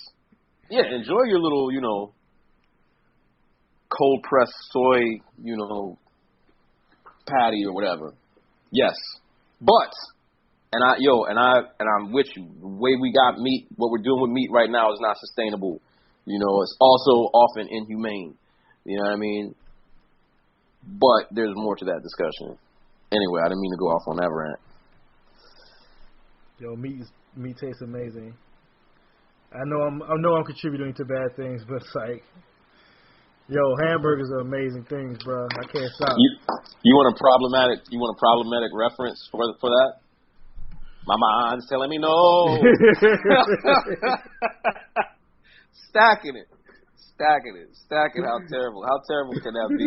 The homegirl was telling me, okay, so she was singing, Kaya was singing something off a 12 play. Oh, and she was singing it, and then she's like, oh, that shit is so bad, and it just completely, not that it wasn't ruined for me already, but like ruined it for me even more. Like, Seems Like You're Ready. Never thought about the aid component to that song. Never thought about it. Never occurred to me. Oh my god. That is a fucked up song. I never thought about it. Yo. Fuck. Right? Damn, it kills. Yo. Now looking back, Kelly. that song is something different than what I thought it was when I first heard it. Fucking Robert Kelly. Fuck Yeah. him. Yeah. God damn it. Yeah. That album is so good. Fuck Yeah. him. Yeah. Fuck Yeah. him. Right? Hadn't thought about it. Sorry to ruin that for you. Was that song wrote for Aaliyah? Like, was it written for her? Because she was probably being like around like 14, right, when he wrote it? Yeah. Oh, man, he deserves one of them motherfucking Satsuma punches, you know what I'm saying? Yeah. Filthy McFilth bag. You know what I mean? It'd be easier to enjoy the art if there was some sort of justice. You know what I mean? Like, it'd be easier, like, okay, that was terrible. This art was good. But, like, yeah, he deserves to be in jail. But it's like, you can't say that. Yeah. And, like, I feel kind of like while you can't say that, it's, like, even more of, like, tarnishes whatever it is. You know what I mean? So, like, yeah, there's no justice. Yeah, man. I ain't even about that whole separating art from the artist shit. Once I, like, have enough evidence for myself to believe you are guilty, like, I'm not fucking with you. I ain't seen a Woody Allen film in, like, 3 years. Wow, yeah, you just like, done. Nah, man, I can't do it. Like, nah. Like, it's not, like, I don't care. Yeah, nah. Yeah. That's another podcast. We're gonna go in. We're gonna go super in. Cause like this is a very like I mean it's not as difficult, for me to discuss that as it is for maybe victims to go through that shit. You know what I mean? Yeah. I'll say that much. But I certainly find it difficult because it's like I don't know, man. The thing is you certainly can't separate the artist from the art. Because I think once you like the accusations, once you think of the accusations, particularly talking about Woody, and like kind of adjacent to some of the relationships in the films, it's kind of like, yo, is you like low key saying some shit right now? Like, is you low key dry snitching on yourself? Fam, it's the point. It's like we're both creative people. We know how much of ourselves is in the stuff we make. And there's a certain point where they say, like, people want to say, well, you have to separate the art from the artist. It's like, bro, that means you have no understanding on, like, how art is made. Yeah. Like, we're not talking about, like, we're not even talking about strictly a commercial product. You know what I mean? Like, it's not like he's working on, he's designing a cartoon for the cover of a box of cereal. Yeah. It's like, and at a time in cinema where you're trading on identity, right? So, like, the characters played by him, the character is both Jewish. He's neurotic. Oftentimes, he's a writer. I think the one thing about him that's maybe not as true in the characters that he plays is how neurotic the character is. Because the character is neurotic to a degree in which he can't actually perform artistically very well, right, as a professional. I think that's the one thing about those characters is probably not true. Dead ass, right? But, I don't know, taking your niece... You know what? Without the context of the accusations, a lot of the way he talks to the young women in the movie, I think I'm thinking about Hannah and her sisters. This is one where he's like, after I learned more about him, I saw that scene a completely different way. Because it's like he takes this young woman to the movies, and I'm like, oh, that's dope. Like he's taking his niece or something out to see a movie, and they're having this dope conversation. I'm like, yo, more men should be able to talk to young women like that, you know, intellectually, build with them, treat them like, you know, recognize their ability to have a discussion and, like, back up their ideas and stuff like that with, you know, thoughts and whatnot. And I'm like, that's really dope. But then, like, I think shortly after that, I don't know, was it an article in Esquire or some shit? Was it Esquire? It was some, what's-her-face, who is also, you know, pretty crazy. What, Mia but like, Farrow? Yeah, I think there was some article in, like, I thought it was Esquire. It might be, but it was Mia Farrow, and then, like, you know, recently it was, like, her son, and then, like, her actual daughter was like, yeah, this is what happened. I'm like, dude, like, that's three different people, man. Like, like, I can't rock with you. Like, I can't rock with you like that. Like, the whole Sun Yi thing is, like, not a good look. I remember one time I was talking about film with my aunt, uncle, and my cousins, and my aunt was like, I couldn't like Woody Allen anymore after that whole thing with Sun Yi. And that happened, like, what, 20, 25 years ago? I'm like, like, yo. I mean, that's bugged. Like, I mean, I don't know. Like, that, I think that shit was weird. I think, like, if that had just happened by itself, I'd be like, wow, that's definitely an artist. Yeah. But with all the other shit, it's kind of like... It's hella suspect. Yeah, it's hella suspect. You know? I don't know, man. It just seems like... It's like it happens too much, man. Well, that's the thing, too, is like, we know that the structures are in place that allow motherfuckers to get away with this shit. So it's like, it's almost like I'm more apt to believe. I mean, yo, you could even say that there are some, you know, you can say like, oh, well, somebody's been falsely accused. I mean, as a black man, like, certainly that is something that I think about. Like, motherfuckers falsely accusing other motherfuckers of, like, you know, that sort of thing and how that could put your life in peril. You know what I mean? That said, though, overwhelmingly, the power structures are like, no, I'm not even going to say like, I'm going to say it is actually promoting violence in that way. You know what I mean? So like, it's difficult to sit here and be like, you know, oh, benefit of the doubt. I'm like, I can't though. And it's hurtful because like, it's like the bit like benefit of the doubt on whose side? Because now they've shown like there's certain things that are let go because let's say a person is an athlete or a person is an artist, or this person makes so much money for another person. Yeah, it's inconvenient. Like so, it's just like who am I giving the benefit of the doubt to? Well, I'm gonna side with the female. Like that whole OJ documentary is the point. Is like, that shit is insane. Like, he got so much of a pass. Yeah. So much of a pass. Yeah. And then they revoked his pass in the most epic way possible. Yeah. Yeah. They got him though, but it's like there's nothing good about that story. Nothing. There's nothing good about it. It's the worst story, man. It's so terrible. It's like I get now why they want to make all these things about OJ, because when you really think about it, now you can really sit through it all and read it and look at it. It's like that is a terribly tragic story. Yeah. From what made OJ to OJ being who he is to like the pedestal he was put on to everything else and his black masculinity. We lived through Tupac and OJ. Ain't that something, man?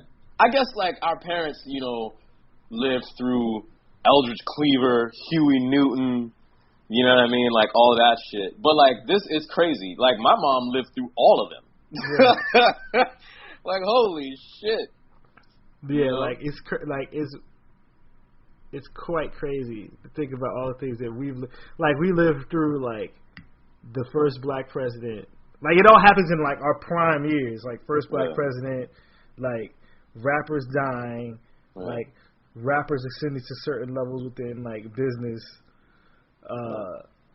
like essentially seeing civil rights regress into like our parents' youth when they were children, like people just essentially being killed in the streets. Yeah, it to me it all goes back to my theory that like our generation is actually reliving the entirety of the 20th century in like a generation year span, like accelerated. Like we've gone through a Great Depression, we've gone through grand wars, never ending wars, like the drug war is essentially captivated to prohibition. Like it keeps going. It keeps going, and it's like we got the new civil rights movement essentially. Like I don't know, man. It's weird. It's weird. It's both like kind of I don't know. You know, some of the things you mentioned make me feel really good. Like okay, we have some things that we can be really excited about. You know, like in terms of resistance. You know. But on the other side of that, we're facing epic struggles, man. And what's crazy is like with the internet, with like Twitter, all this shit, we're subject to like, you know, we can see things that like generations before us, you know, like when you had black civil rights leaders going to Asia and Africa and stuff like in the 60s and 70s, like that was a big deal, you know, and it is still a big deal. But right now it's like those people can actually speak to us. Mm-hmm. You know what I mean? Like we can form friendships kind of almost just arbitrarily across those lines. You know what I mean? It's like not only do we get the information, we can analyze it, understand it, and share it, and discuss and debate about it all at the same time. It's happening. Yeah. So. You read that Tumblr article from Killstream? I saved it. I need to read it. Yeah, that's a good one. Cause Tumblr is crazy. Like Tumblr is like low key. Like it's like an island internet within itself. Yeah. It's the internet, but it's like it's its own thing, and so much stuff happens in there. Yeah, I fucks with Tumblr, man. You know. I learned more about gender identity and sexual stuff on Tumblr than any other place. Right. In the world, because it's like it's completely because people are there to talk about their own shit. You know what I mean? And it's like, yo, I don't have to read an article by somebody. I can just like, for better or worse, I can just listen to people talk about their experiences. You know what I mean? It's funny because I think at work they have like you have to take this special training for like LGBT or whatever, and I'm like, yo, they're like 3 letters behind. I'm like, this shit ain't even up to date, bro. Like, like I know more than this test do right now. Like, what I gotta take it for? Yeah, you gotta get on that. Yeah, you gotta get on the Tumblr. You know what I mean? Let them know, man. Let them know. I'm like, they ain't even got cis het in this shit yet. Like, what they do? So that shit's getting crazy long, B. So that's why motherfuckers say, like, what am I supposed to say? What am I, you know? And I'm like, B, that's why I don't be saying shit. I just listen. How am I supposed to, what am I supposed to call you? What's this, that, that? Nigga, just shut the fuck up and listen. Yo, my like, name, when I don't know what to say, name. I just right, exactly. When I don't know what the fuck to say, I don't say nothing. Yo, nigga, why you so quiet? I don't know what to say. I don't really have anything to say. You know, it just so happens that you sometimes don't. You know? Sometimes you just gotta let things ride. Like, well, whatever. Yeah. Like, I don't know about that. You know, think back to the time you had some white person say some wild shit to you, and be like, okay, all right, let me not be that dude. You know, let me not be them. Hey, let me check myself real quick. Let me think about this. Fucking chill out for a little bit. Don't cost nothing for less than the price of a cup of coffee. You know, there's sometimes I say things at work, and they're like, "Ooh, watch yourself." I'm like why? Like you guys are worried because you're gonna say the wrong thing, and I'm saying the actual correct shit. Like, this is not. I'm just saying, like sometimes like maybe like a conversation will pop up, and to be in the fact it's like, hey, I have no issues with being around or having like LGBTQ, blah blah blah blah blah, on and on. Like that realm of people as friends or just like it's no big deal. Like all you have to do is research and read and talk to people, and you'll know what to do and say. But since they're not comfortable, they get afraid. I'm like, they don't want to be. They don't want to be. It's funny. It's like it's not that they want to be just. They just don't want to be. They don't want to make a faux pas. They're scared. I'm like, you're gonna send me to have a talk? I hope the person I'm having to talk to is actually trained on these issues, so they can so-called reprimand me on things that I don't have to take you to court on. Yeah. I mean, there's nothing wrong with that, man. Like, I don't know. I feel like how it is for me, you know, I definitely catch feelings. I don't like, nobody really, you know, I don't know. Maybe it is just me. Maybe it's not everybody. But, like, there's a little tinge of pain when somebody check you, you know what I mean? Like, pride be a little bit. Like, I don't like to be wrong, you know what I mean? You know, but I do feel like maybe this is even disingenuous. Like, I like to be right so much, I don't mind being corrected. You know what I mean? Because I feel like the day someone corrects you and you like their info is sound, you know what I mean? Or especially if they're correcting you about them, right? Yeah. And their info is sound, from that day forward, you are more right. If you know what I mean? If you take that, you know what I mean? If you take that correction and apply it. Yeah.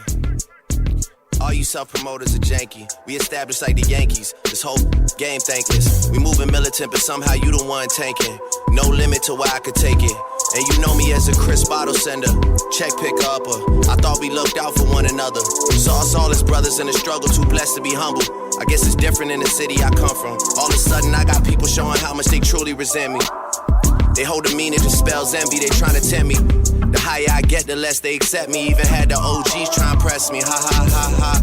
No way out cause I'm already in it. I'm not attending when I do a show and get a ticket.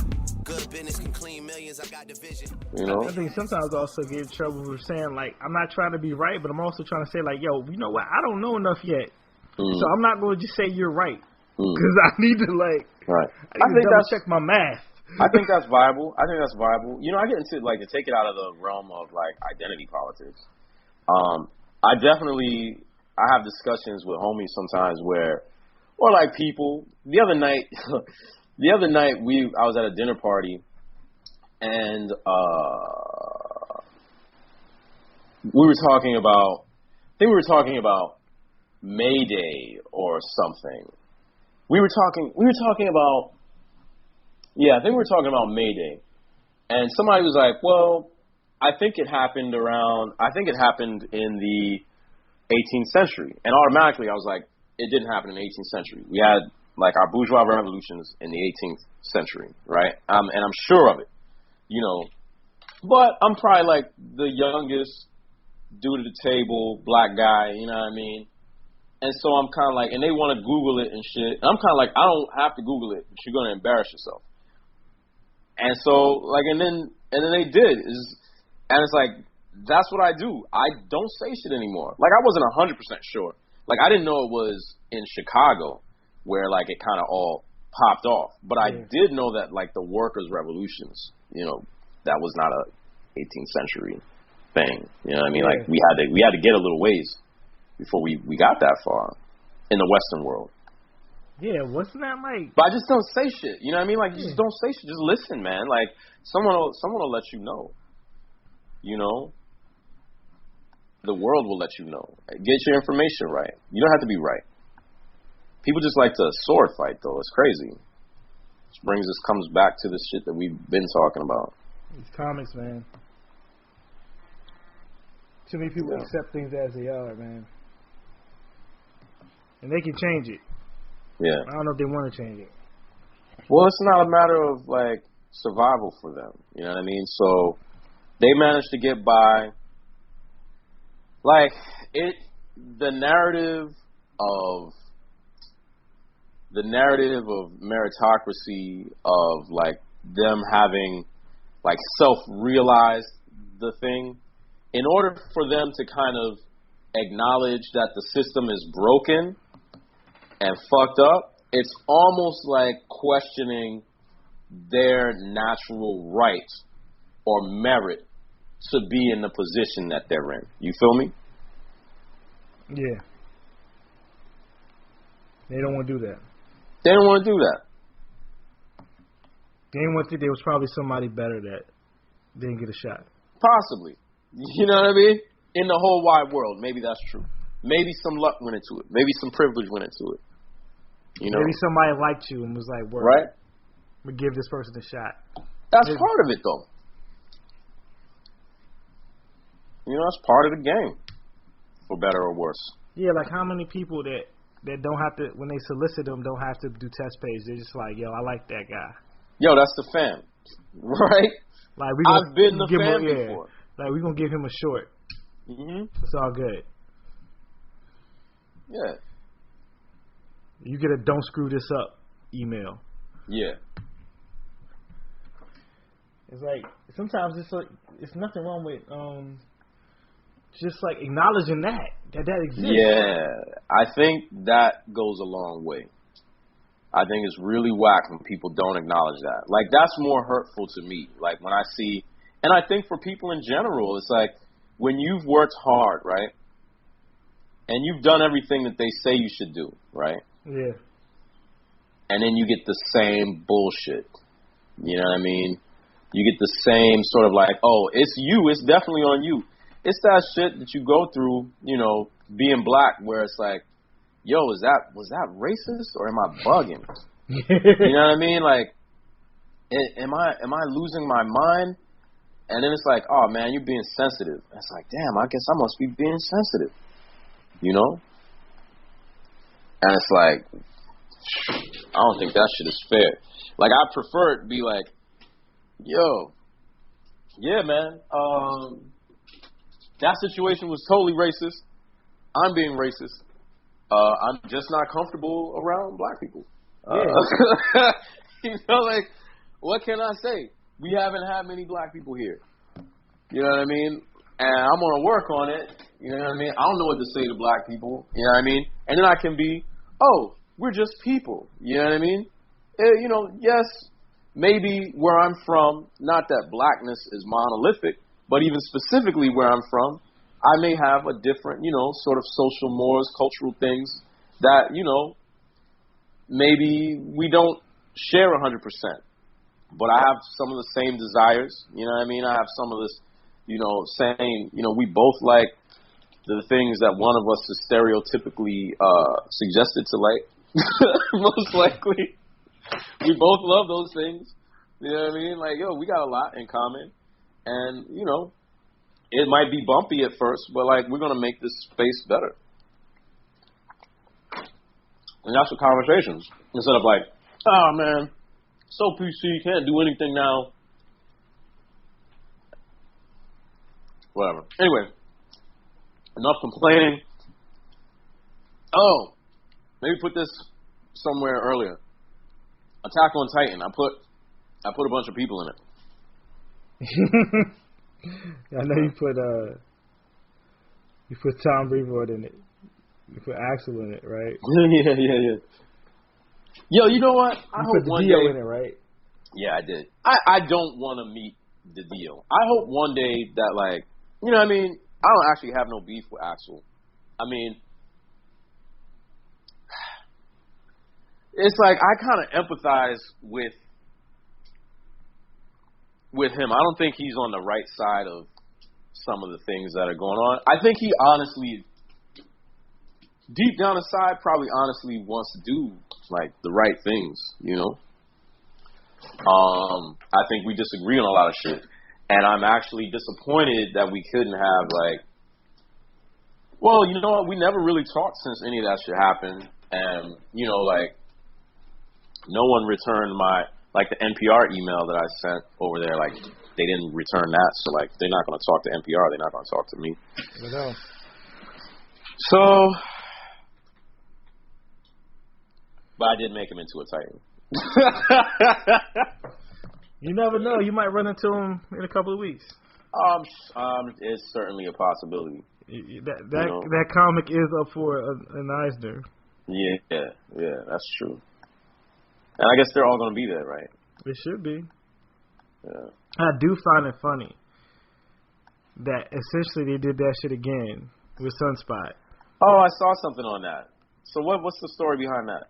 All I know is, like, Sunspot is the leader of this new Avengers team, and real talk, I thought that was a white man on the cover. I was like, oh, that's supposed to be Brazilian Sunspot, who back in, like, 84 was, like, dark as shit with curly hair.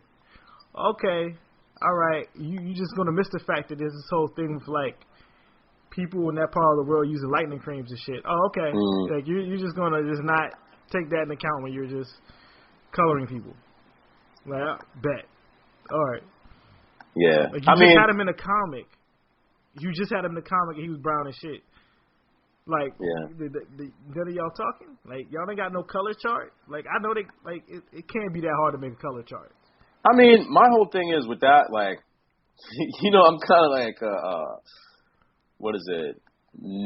Neutral good. You know what I mean? I'm kind of like, you know what? That artist or that colorist, I mean, I color my own work. I don't even know half the way this shit works. Sure, is it problematic? Culturally, like where we are, can you ignore what, you know what I mean, like what we have to deal with as a society? I don't think you can. But at the same time, I'm like, that's kind of fucked up. Hey, it's kind of it's whoever is the artist's prerogative. I kind of feel like that is unfortunate, you know, kind of like politically unfortunate. But in the same way that I thought they were ridiculous to mention the shade of, you know, that woman character, I think it's ridiculous to mention the shade. I mean, if they're Latino, right, like, they could look like pretty much anything, depending on how the artist wants to portray it. Now, if it's a part of the character, like, I don't know anything about this character, right, where their complexion is part of the life experience of the character in the narrative, right, then I think you gotta kind of, like, it's a narrative aspect of the character. Like, has it been in the past, like, has his identity as a person of color been, like, you know, which it probably should, right? Because, like, if you're Latino, there's some fluidity there, right? Yeah. Is he a guy who's, like, you know what I mean, like, his folks have a strong, you know what I mean, like, they look very European, you know what I mean? Is that part of the character? If that's part of the character, then it's like, okay. I don't know, I guess for me, it's like, even just on the plain level of recognizing who a character is, like, you gotta have some type of, like, there's characters that aren't really known, and then there's, like, a solid B-level character. Like, a solid B-level character that had action figures. They've been on mad trading cards. This is a 30-year-old character. Okay. I don't think it's all willy-nilly for you to just change up a character and make him, like, you just gonna make him light. It's like when they gave Cloak, like, straight permed hair. I'm like, This motherfucker been bald-headed. Yeah, he been bald-headed for 25 years, and all of a sudden you can give him a head of hair and he got a perm? I mean, that is a pimp-ass look. He do look like a pimp, though. First of all, he do look like a pimp, though. Back when I was when I wasn't on some full, like, anti-them, that's one of the main stories I wanted to write. How the fuck did Cloak A grow hair and get it permed so nicely?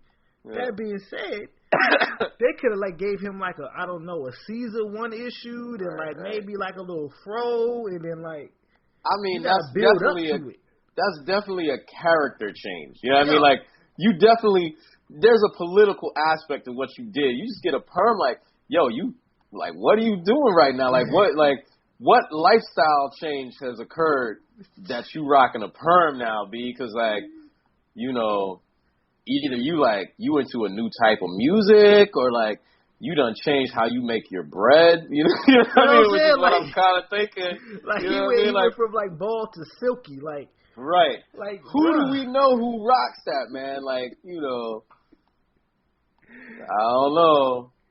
I'm like, yo, it's just those little things that be blowing me. Like even consistency, like is it like does the artist have to make no? Actually, probably not. Should the editor know what Sunspot look like? Yeah, it's your job, B. Yeah. Like you got an archive somewhere. You got like a little official Marvel handbook of all the characters. You should have that in the office. Like if the average fan has like random shit they can just pull out of the shelf and be like, oh yeah, this is Sunspot from like I don't know 6 months ago. Right. You look like X. Just that. Right. You even X is a different character though. Like. This is gonna be blowing me because they, you know what? They never mess up on Mary Jane. White chick, red hair. Yeah.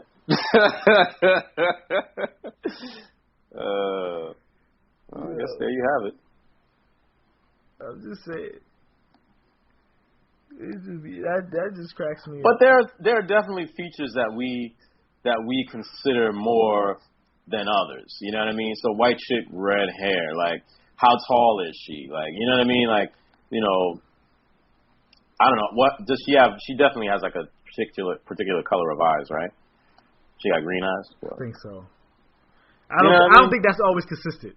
Red hair, curvy body because she's a supermodel / actress. Right. Well, I mean, a supermodel probably wouldn't have a curvy body though. Exactamundo, right. But that's the way she was drawn. Right. So, she was a model back in the day. Before they got super skinny. So. I mean, before Twiggy? Maybe. Maybe. So anyway, but yeah, man. Even still, the standard of beauty back then was different. So who they thought was certainly. Beautiful. It was like the Raquel Welch style, you know what I mean? So, but like, man, you know what? It is sad. It's disappointing. I'm sure it's disappointing to whatever brown dude who was like brown-skinned Latino who was like, hey, you know, they coming out with a new joint of this character that I like or maybe identify with, right? And then like he rolled in the store and he see that shit, he's like, ain't this a goddamn bitch? You know, I could totally see that. I could see how you would be mad about that. That's your character, right? Yeah, you know. Looks like Cannonball don't change that much. Is he Latino too? Nah, Cannonball is just a white dude from Kansas. Oh, okay. His homeboy. Oh, okay. They both in the new music together. First issue. Oh, okay. The rest of them don't change that much at all. His hair texture didn't change and his color didn't change over the years. I mean, the thing about it is, it's a weird discussion to have, right? Because, like, certainly there is no sort of cultural logic or cultural even, like, force that's pushing a character that is like a corporate property to be darker, right? Yeah. That doesn't exist, right? Like, so if you see the character and it's darker, it's either a creative choice, like kind of, you know, probably like an arbitrary creative choice connected to maybe the identity of the artist, or maybe a purposeful rebellion against like white supremacy and how it manifests in like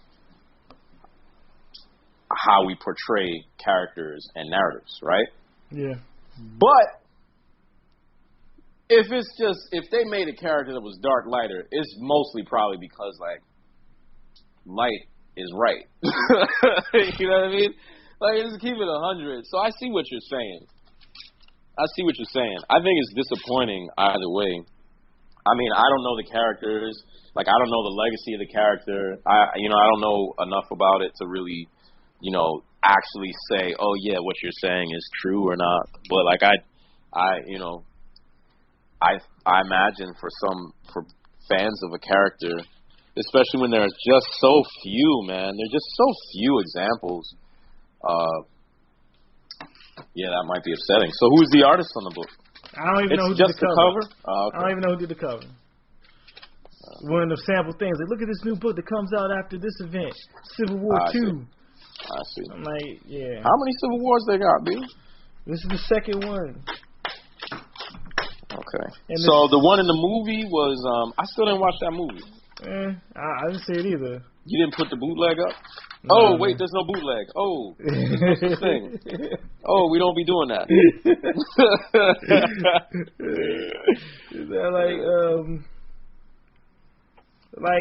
In the movie is different from the original comic. So, like, it doesn't matter. And this new one, I guess, is like, they got like a person that can see the future, and some heroes want to use it to stop bad things from happening, and others was like, nah. So essentially, it's Minority Report, superheroes, and it's like blatantly Minority Report. It's like, bro. Like, well, I feel that's kind of like what they can start doing, because I think they weren't 100% averse to doing that in the comics anyway. You know what I mean? Well, that's what I'm saying. In the comics, in the movie, it's something else. It's like a bunch of stuff where, like, I think. But like borrowing, you know what I mean, or like kind of doing like, like SVU does to news, what comics may do to like pop culture. So you know what I mean? Like, so I don't know. I mean, it is what it is. How did that perform? Like, are their films still like increasing and? The Captain America movie made like a gang of money. I think it made $1 billion. It's close. Wow. And that's okay. So wait, Civil War is Captain America. Yes. What was the last the Avengers movie? Is one with Black Panther? No, he's in the Captain America movie. All right. These movies, man, they're so good. And now they got TV show. It's like, I don't even know. Oh, I do want to see Preacher, because you said you liked it more than the comic. Yeah, man. Yeah, I was watching that last night. I like the Preacher. I like the Preacher show. What's it on? AMC.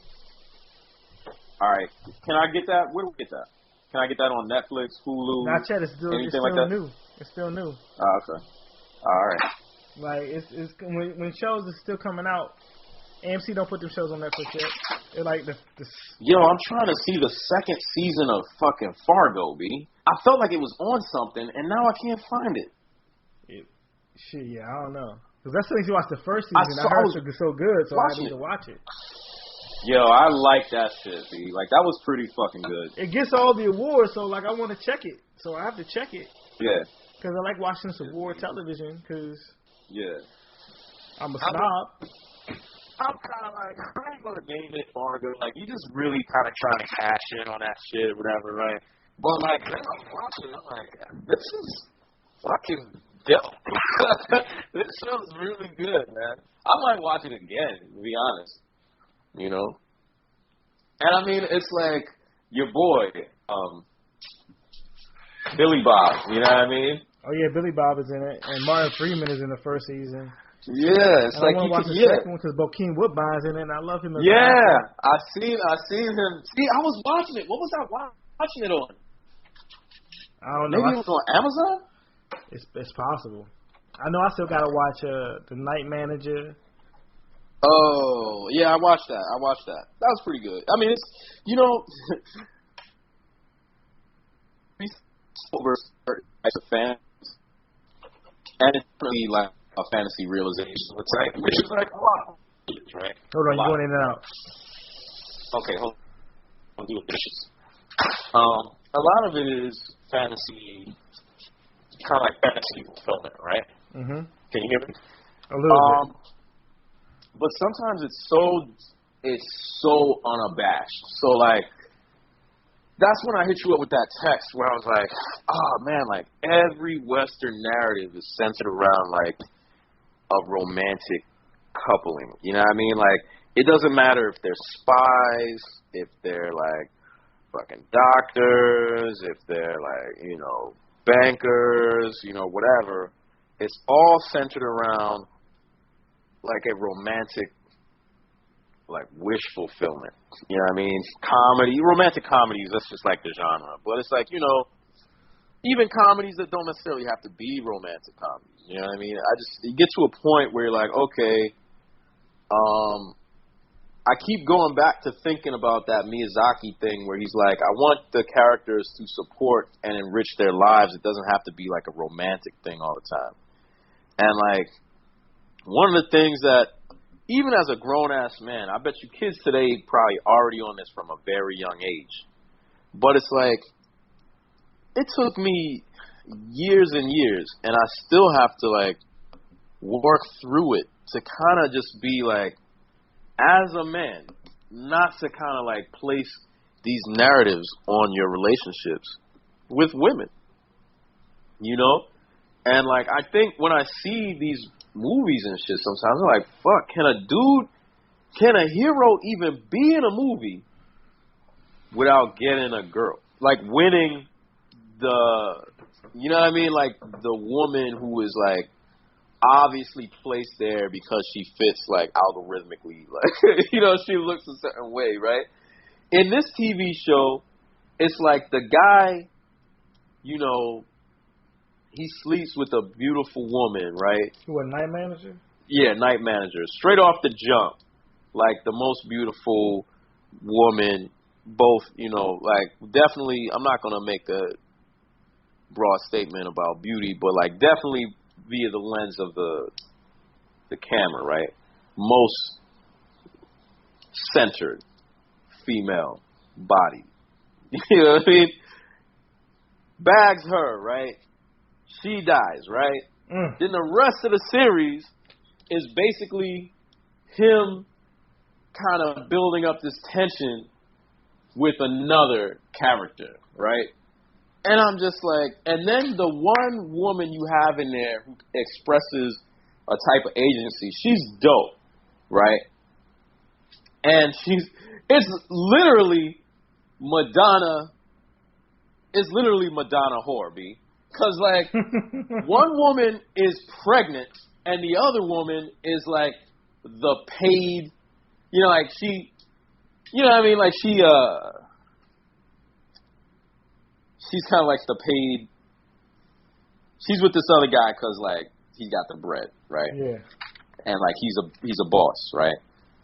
And it's funny because she kind of fulfills that Madonna whore, like, paradigm too, because she's also a mother, but like she's not, you know, taking care of her kid. I'm sorry, I'm ruining the whole story for you, B. Let me shut up. It's all good. It's British. I still gotta watch it anyway. Yeah. No, I think it's worth watching, man. And I mean, there's some beautiful images. You know what I mean? So like, definitely do that. Woke up in another man's main bitch.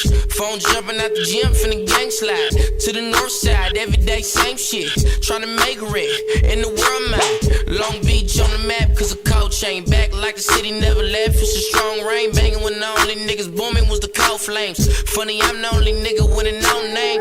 Heard they really wanna gun me down. Good luck with that. Still gon' slide in the same ride around my town. Still got that Mac. Bad little bitch with the shit. Wanna get bust down. Might fuck with that. I'm anybody killer. Your baby mama anybody's nigga. And we be saying all gas, no brakes. Might break your face. Get hit on sight. On sight. Ain't gotta prove this shit. We do this shit all night. All night. All night. All night. All night. All night. All night. Raise it up. 6'4" still tipping that. That's interesting because I was just watching before I talked to you. I started watching the Animal Kingdom show on TNT, which is a adaptation of the Australian film from like 6-7 years ago. Hmm. And man, this is, I don't know, it's dope. I don't know, I like crime shows, but like right now, you're right, they put like a lot more. There's a lot more romantic elements in it that was in the movie. The movie, I guess, because it's like you only got 2 hours. Right. We gotta focus on the dynamics between this older woman and her son and this grandson and crime, and there's like you gotta get through it. And there's like some characters clearly have wives or whatever, but it's like that's not the main focus. Right. Already in this is like, well, the grandson got a girlfriend and some of his uncles is looking kind of thirsty and like, like the older brother just got out of jail, but like the oldest, but he's kind of like I guess he had this thing with like the adopted son's wife, like or something like already it's just like bong, bong, bong, bong, it's like bong. Right. Sometimes you're like, well, who owns who? Right? Who's going to own who in this, situation? It's like, I just want to see, like, yo. I mean, if it happens, it happens. Like, I feel like we need to have we have to, like, break that trope to the point that when it happens, it's a surprise. Because normally when I watch anything from, like, an action or superhero movie to whatever, I'm waiting, like, okay, the woman comes on screen, all right, he going to hook up with her. You know what I mean? Like, the hero's going to hook up with her. Yeah. You know what I mean? Like, it's going to happen. Or if the hero's too good, he won't. Right. But, like, the B hero is going to hook up. Right, right. Like, there's a point where, like, when I'm watching. Who's going to hook up? Yeah, like, he's like, somebody's going to get with the one female in the right. team. And it's just like, okay. It was that thing when I think I had a problem with, like, when I was still, like, actively watching, it was like, yo, Black Widow. They use her as, like, the main love interest for every other hero in the Avengers. Wow. And there was a point where it's like, oh, maybe they don't act on it, but it's still written in a way in which it's like, oh, they have chemistry. Right. It's like, well, dang. Like, maybe you need to put more women on your team so you can have, like, the ones that aren't romantic interests, or somebody could just be, like, the homie. Like, the only character that wasn't, like, oh, there might be some type of romantic interest is, like, Jeremy Renner's character and her. Like, oh, they just seem like siblings or whatever. Like, mentor or mentee. But he's also the one that people don't like. Like, oh, he's worthless. Like, nah, he might actually be the coolest one because he don't seem thirsty. So what is he? Who is he? Which character? Hawkeye. Oh, okay, yeah, no, I like that guy. He's awesome. Yeah, and Jeremy Renner. Like, I like him in, like, most of the movies he does. Like, Jeremy Renner. Fucking Hurt Locker, B. I like him in The Town. I like him in Hurt Locker. Which one is The Town? The Town is like him and Ben Affleck and those bank robbers in Boston. I gotta watch that one. And he's the most gully. Like, that's the movie. Scary. That's the movie where I was like, that's Ben scary Affleck. white boy. Yeah. Like the motherfucker, you don't know what the fuck he's gonna do. Yeah. They're the most frightening. It's like, yo, he got that look in his eyes, man. Like you're capable of anything. Yeah, you're capable of some brutal shit. Yeah, but that's the movie where I know he was that Ben Affleck was a dope director. Like, oh, he was able to do a slow movie and like an action crime movie straight. Like you ain't no fluke. Right. Did you see that movie? Is it called? I don't think it's called Brooklyn 2, but it's Tom Hardy and he's like a bartender in Brooklyn. I don't think so. It's like a little crime pot boiler. Man, he do too many movies, man. I can't even keep track of him. Like, he works. Like, I can't even knock his hustle. Sometimes he be in the same movie twice as two different characters and shit. That nigga want to eat. I bet you get two different checks, too. Like, that's the Samuel L. Jackson. That's white Samuel L. Jackson. You know? It's funny because he's like a star. He still like acts like a character actor, right? Like you're a bankable star, but you like, I'm gonna do this little job over here. Like, yo, what? I seen him in something the other day. Oh, he plays a Jewish, like a Hasidic Jewish gangster in something. I know what you're talking about. He's tough in that. Yeah, he's in Peaky Blinders. Yeah, man, he's mad tough. He's mad tough. Yeah. He's mad. There's no point where he's never not tough. Yo, I love Peaky Blinders because it's just like, yo, it's definitely like, yo, they don't they don't fuck around. Like, you could be a movie actor, you know what I mean? Like, you just gonna have this fucking cameo in Peaky Blinders. I'm like listening, like, cause I'm kind of watching it, but I'm working, right? Mm-hmm. Then I hear him and I'm like, nigga, you ain't. I mean, I think you're very talented. You're not like the best at hiding who you are, right? I'm like, that nigga Tom Hardy on this show. That nigga Tom Hardy on this show. God damn it. Up here with a fucking beard and, you know what I mean? But you know how they do in Britain, man. They'll just like, they'll go do a movie, they'll go do a BBC show, then they'll go do a stage play, and they'll go and they repeat the cycle over and over again. Yep. Sometimes like I watch Game of Thrones, and I'll be seeing actors, it's like, you know, this King, blase, blah, this, right. And then I'll be watching like PBS, and I see like a ad for like some type of shit supposed to come on Masterpiece Mystery. I was like, oh, that's my man. Oh shit, that just look dope. Like, you was working hard this year. Yeah, go ahead and eat, man. You know what I mean? Give us this day our daily bread. I was like, oh shit, like. I was like, I gotta watch some of this stuff to be popping off on BBC. Like, man, I can't let their money get too weak. I need that TV show to keep on going. They do some good shit. Yeah, I'm curious about the next season of Top Boy too. You know what I mean? Whenever Drake gets that funded, you know. Oh, is he doing it? I think he's part of like I know Skepta is. Wow, squad. Yeah, I think like grime artists are like significantly like, yo, we need to get Top Boy back out. Like it's a full. That was a surprisingly good show. I was telling you, B. I was telling you, son. I was like, you need to get up on this Top Boy. I know it don't happen that way very often. You normally telling me about some shit. Yeah, but I was like, yo, because I was just like surprised I had stumbled upon that. I was like, oh, let me just check. I could get into some shit like this right now. Sometimes you just want to have some familiar shit, but unfamiliar shit. So I was like, oh, let me check this out. And that's what I love about the UK shit. It'd be mad short because it was like 8 hours total for like 2 seasons. Yeah. Hanging out. Yeah, it's kind of sad. That first season though, man, rough. I'm like, man, I ain't know like I already knew about Kano, but I was like, yo, you really got your acting skills together, like, yo, I believe in you. You a wild boy. Yeah. That's cool, man, to see people doing different things though. You know what I mean? Like, I think that's dope. Yeah, man. I think it's dope. And then see like them excel. That's like some Tupac shit, right? Hell yeah. It's like, yo, I love the slang of it. Like, yo, gotta get the food. Like, right. And it makes sense. It's like, it don't even take long if you hip on language enough. It's like, that the drugs that's how you eat. Yeah. That's the food. Yeah. Nah, I was not.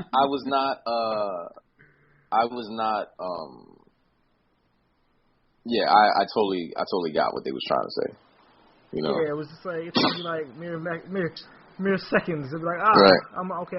I'm here. I'm in this world now. Right. Get this. That food. I was like, yo, it was just that's my show.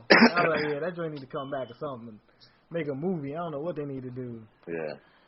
Like, why come I can't get a comic like Top Boy? Like, who would draw it though, man? Like, I don't know. What? Like, my whole thing is half of like what I like about it is just the photography, people's faces.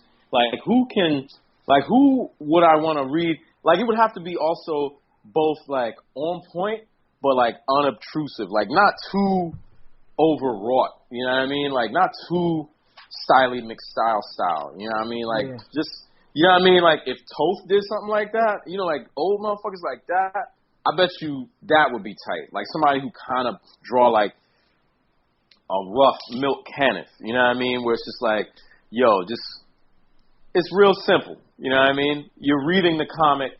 It's not a whole bunch of funky, weird splash pages and like, you know, oh, I want to deconstruct how we're using the panels. It's like, nah, I would love to see that shit straight up, just like a little shitty, you know, 6 to a page usually, maybe some, you know, not splash, but like, you know, wide panels, but like when appropriate, you know what I mean? But like, I don't want to think about what you're doing with the format while I'm reading that comic. Like, I I want to read like the conversations that people are having, and then I want to see the shit go down. Yeah. You know, I'm one to talk. I did the Attack on Titan comic. Like I wanted to, formalistically, I wanted to play with sort of, since it takes place in this world, it's kind of like European. Yeah. For most of the book, I start with like 6 panels a page, occasionally like an inset, and then when I jump, you know, because it's another Kisho Tenketsu, right? So like the first act of it is like it's Western style. Second act, Western style, right? Then when I get to like the third act, I switch my panel layouts to being more manga style. So like slanted borders, you know, like action manga, like the guy who did, I think he did the Devilman comic. Or like maybe the Kohai of the Devilman guy. I was looking at some of his work. And so from that point on, I'm doing that, man. I'm like doing more manga stuff, and then I'm slowly breaking that in to like the European one and trying to like synthesize the two until I get to the end and I go back to being European again. Yeah. Oh shit! Hey, that folks a major key. Yeah. You know. Yo, how many more chapters of Gratin In you got coming up for Stella? Oh shit! I mean, they only released 4, right? The rest supposed to come out in November. I have 2 more. I have 2 more episodes. Actually, I have 4 more episodes. I have 4 more episodes that I've done. So I have the MSGR remix, and then I got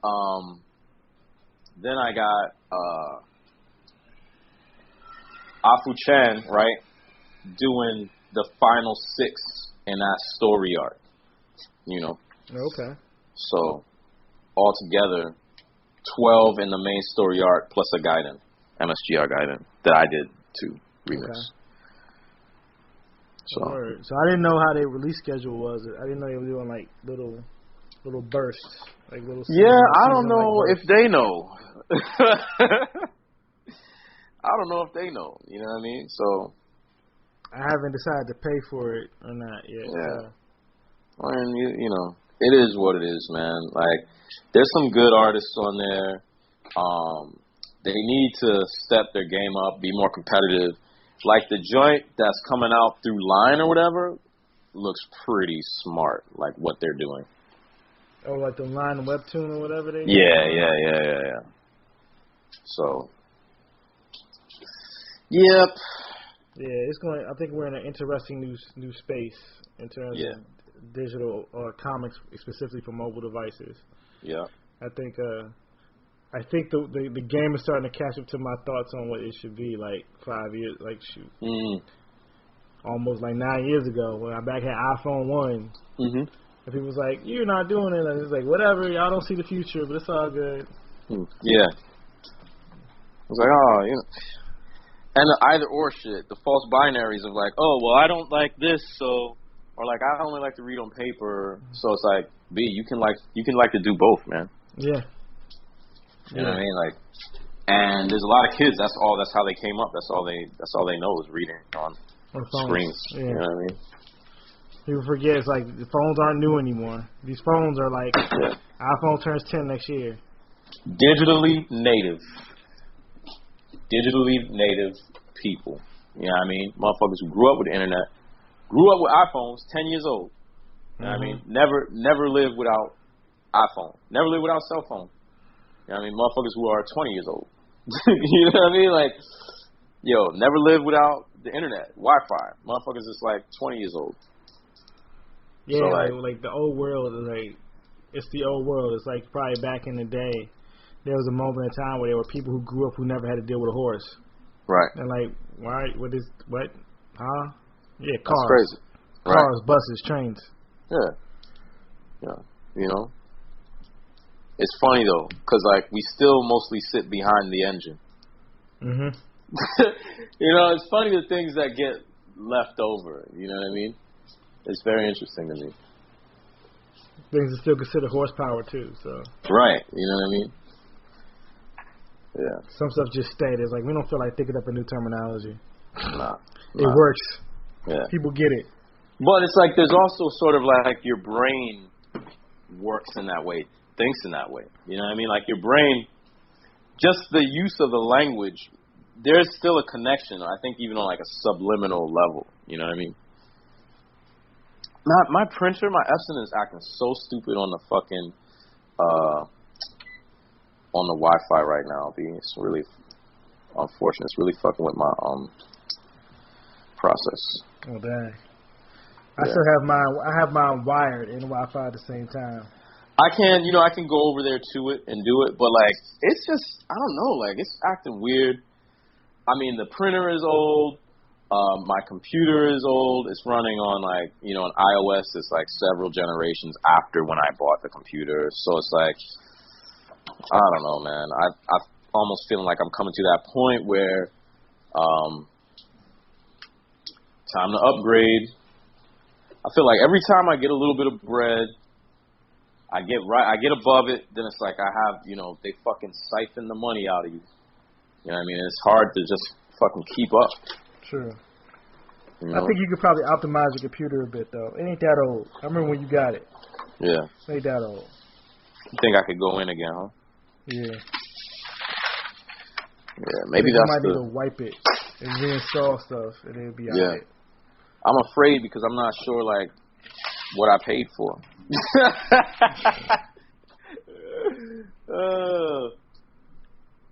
That's another thing, man. Yeah, free samples. You know what I mean? Like, niggas pay for their studio. They put in all this work. You know what I'm saying? Like, come on, man. You can't ask for it. You know what I mean? That's my word. Like, you can't ask for it and then not expect to pay for it. I mean, if you asking for it, you basically telling me that you can afford to pay for it. You know what I mean? Like, if you didn't ask for it, then it's like, oh, damn, yo, like, I think you'd really be great on this book, man. Like, but I can't afford to pay you for it. A sample, which I would like to have, but I can't afford it. You know what I mean? So, I'm just going to have to take the risk, you know what I mean, of asking you or deciding without getting a sample from the three of you guys who I really want to, possibly work on this book. Anyway, the end. I'm not gonna gripe on that anymore. I'm gonna win him over, man, and we're gonna win all of these fucking old people over. It's just gonna be like,